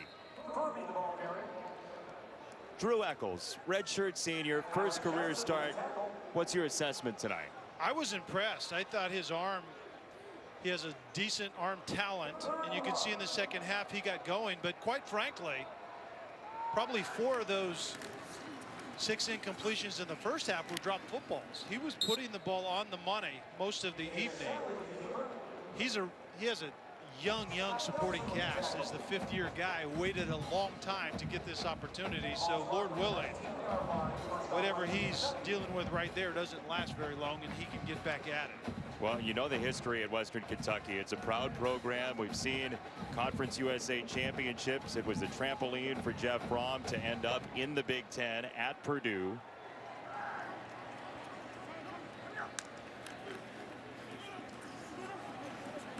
Again on the ground for the Hilltoppers. We saw the Boilermakers last night in a close one with Northwestern.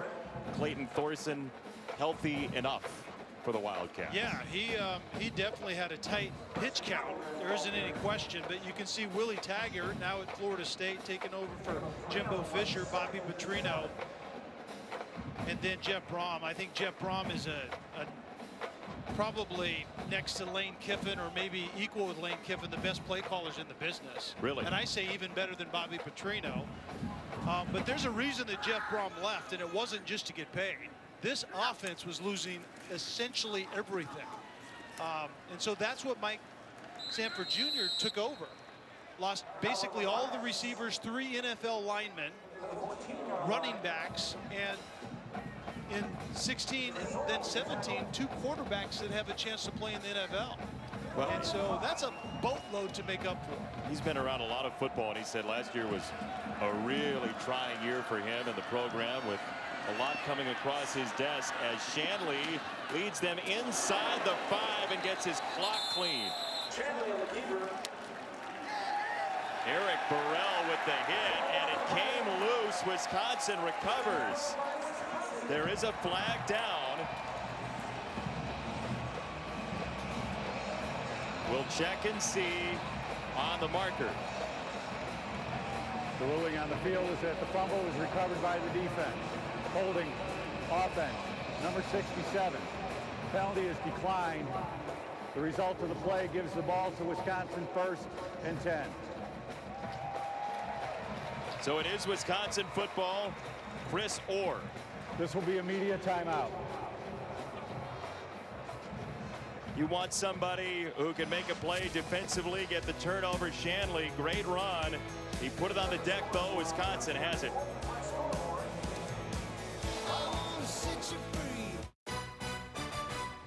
ESPN College Football is presented by Outback Steakhouse, Aussie Rules, and in part by Midas. Trust the Midas touch. The Wisconsin band director since 1969. He does all his own stunts. Mike LeCrone, his 50th season. He's going to retire after this year. And for more on him, we will check in with Olivia after this play. But quite the interesting man, Mike LeCrone, as he continues to strike up the band here. Olivia. Jason, he's the longest serving individual in the athletic department. He's synonymous with UW athletics. And you're right, he's known for his dramatic and unusual and off-the-wall performances, which he says is the best compliment. You know, some of his entrances on the field or court have been on a camel, on an elephant, even a motorcycle suspended from the ceiling. So he loves the dramatics. He also came up with the traditional high step twist that Wisconsin does. It's called the stop at the top high step. It's a little mechanical and funky. You saw it at halftime. What an awesome guy. The flavor of college football goes through the fans and the band, and here's how important Mike LeCrone is on this campus. So Alex Hornibrook, when he first came out here at Camp Randall, they do the run out, they go right next to LeCrone's band. And Hornibrook said the one thing that stood out to him was he thought he was going to get whacked in the head by one of the trombones because they're so close to the players as they come out of the tunnel.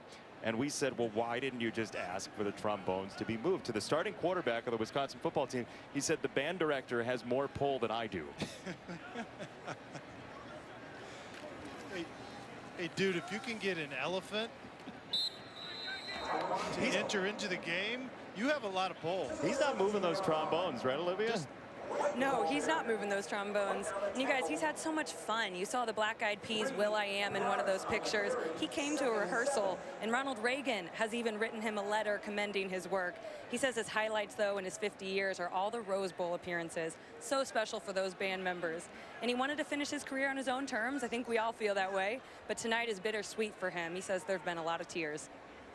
I can imagine so. I mean, he's been here for 50 of the 101 years at Camp Randall Stadium. I mean, he is part of this place. As the run game continues to surge, Taiwan deal with Taylor on the bench, and a first down, Wisconsin. Yeah, Alex Hornibrook was wise not to pick that fight. No. With the trombone player. Don't do it. Just run away from them. Yeah. That was a wise decision. See, quarterbacks are pretty smart guys, and that was a really smart decision. One of those trombones right there about took his headpiece off. There's one of the very Was that dangerous. a trombone? Yeah, it's a trombone. Yeah. See, that almost went right in his ear hole. You clearly were never in band. Deal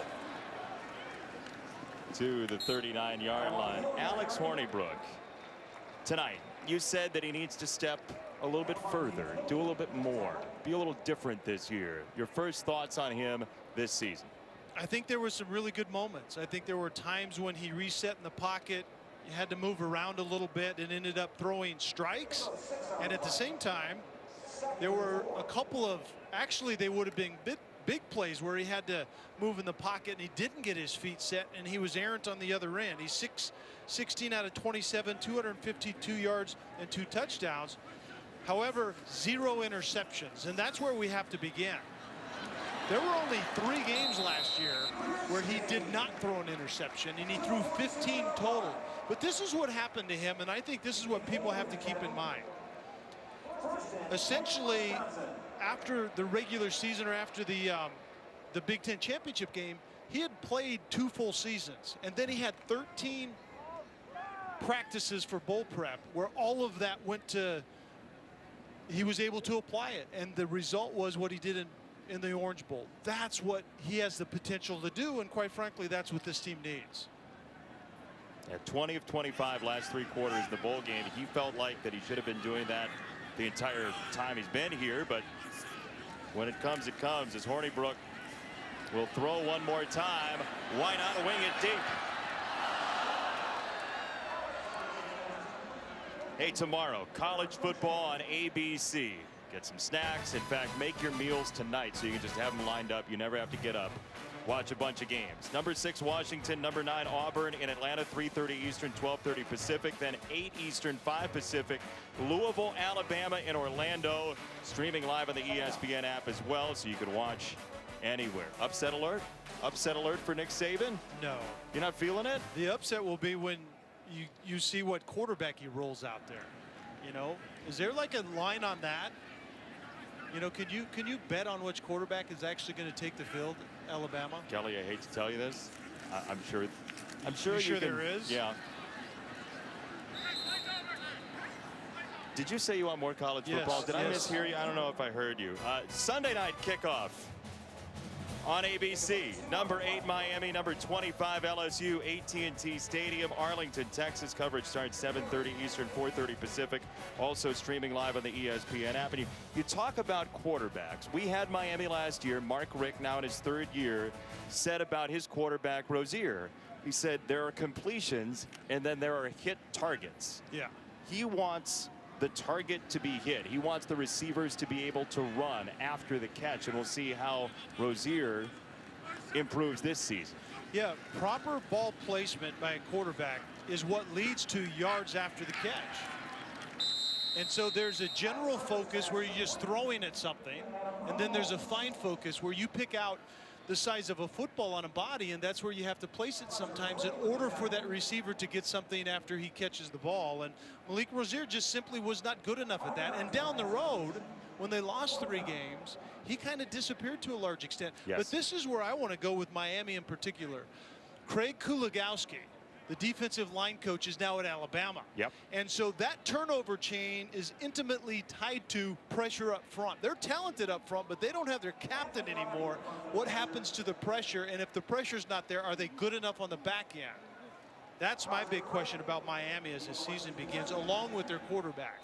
Well, we just showed you that Wisconsin has paid its assistants nearly $1 million to raise the salaries this year. Delay of game.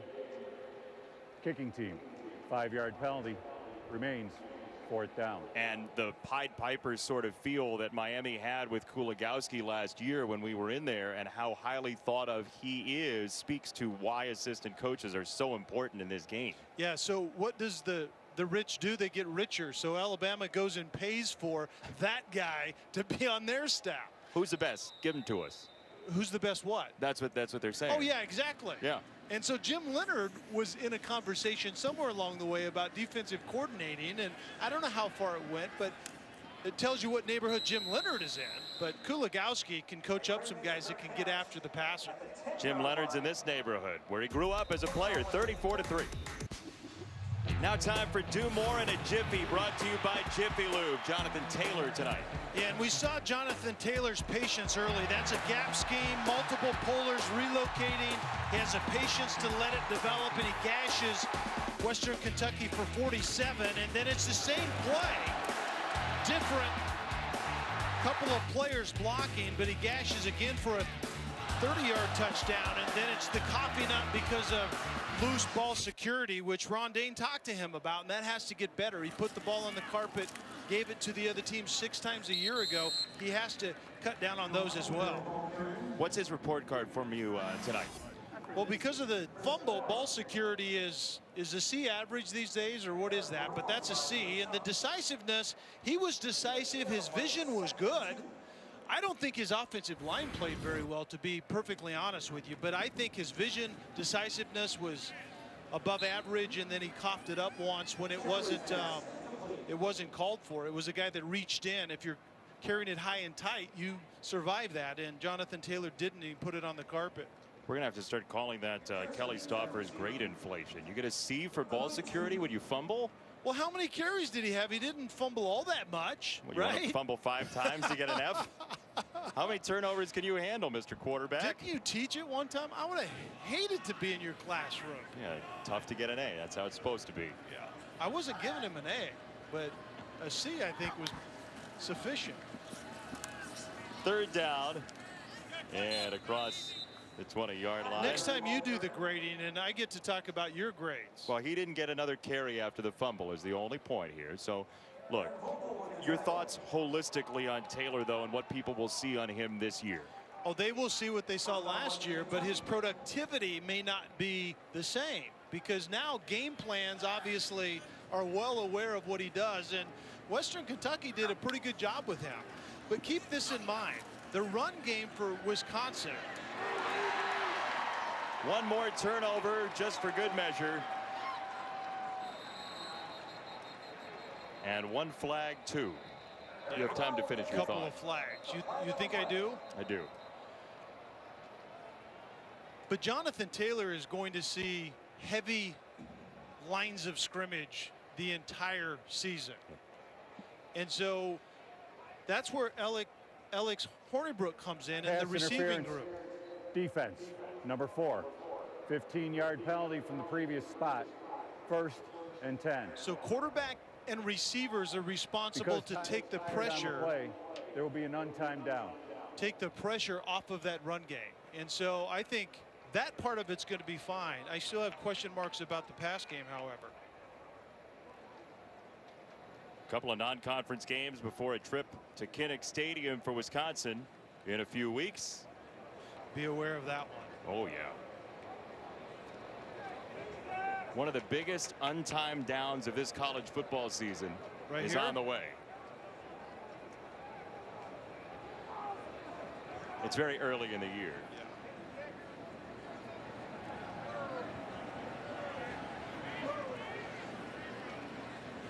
One last play for the Hilltoppers. Couple of touchdowns from Taylor tonight. Alex Hornibrook with a solid first game. Final play from Shanley here at Camp Randall. We have one more flag. This game has life. Oh boy. Let's check the marker. Holding. Number 82 offense. Penalty is declined. That's the end of the ball game. And with that, we say farewell from Camp Randall, Wisconsin. 34-3 in the opener in 2018. Sports Center with Scott Van Pelt coming up next as we say so long from Madison, Wisconsin.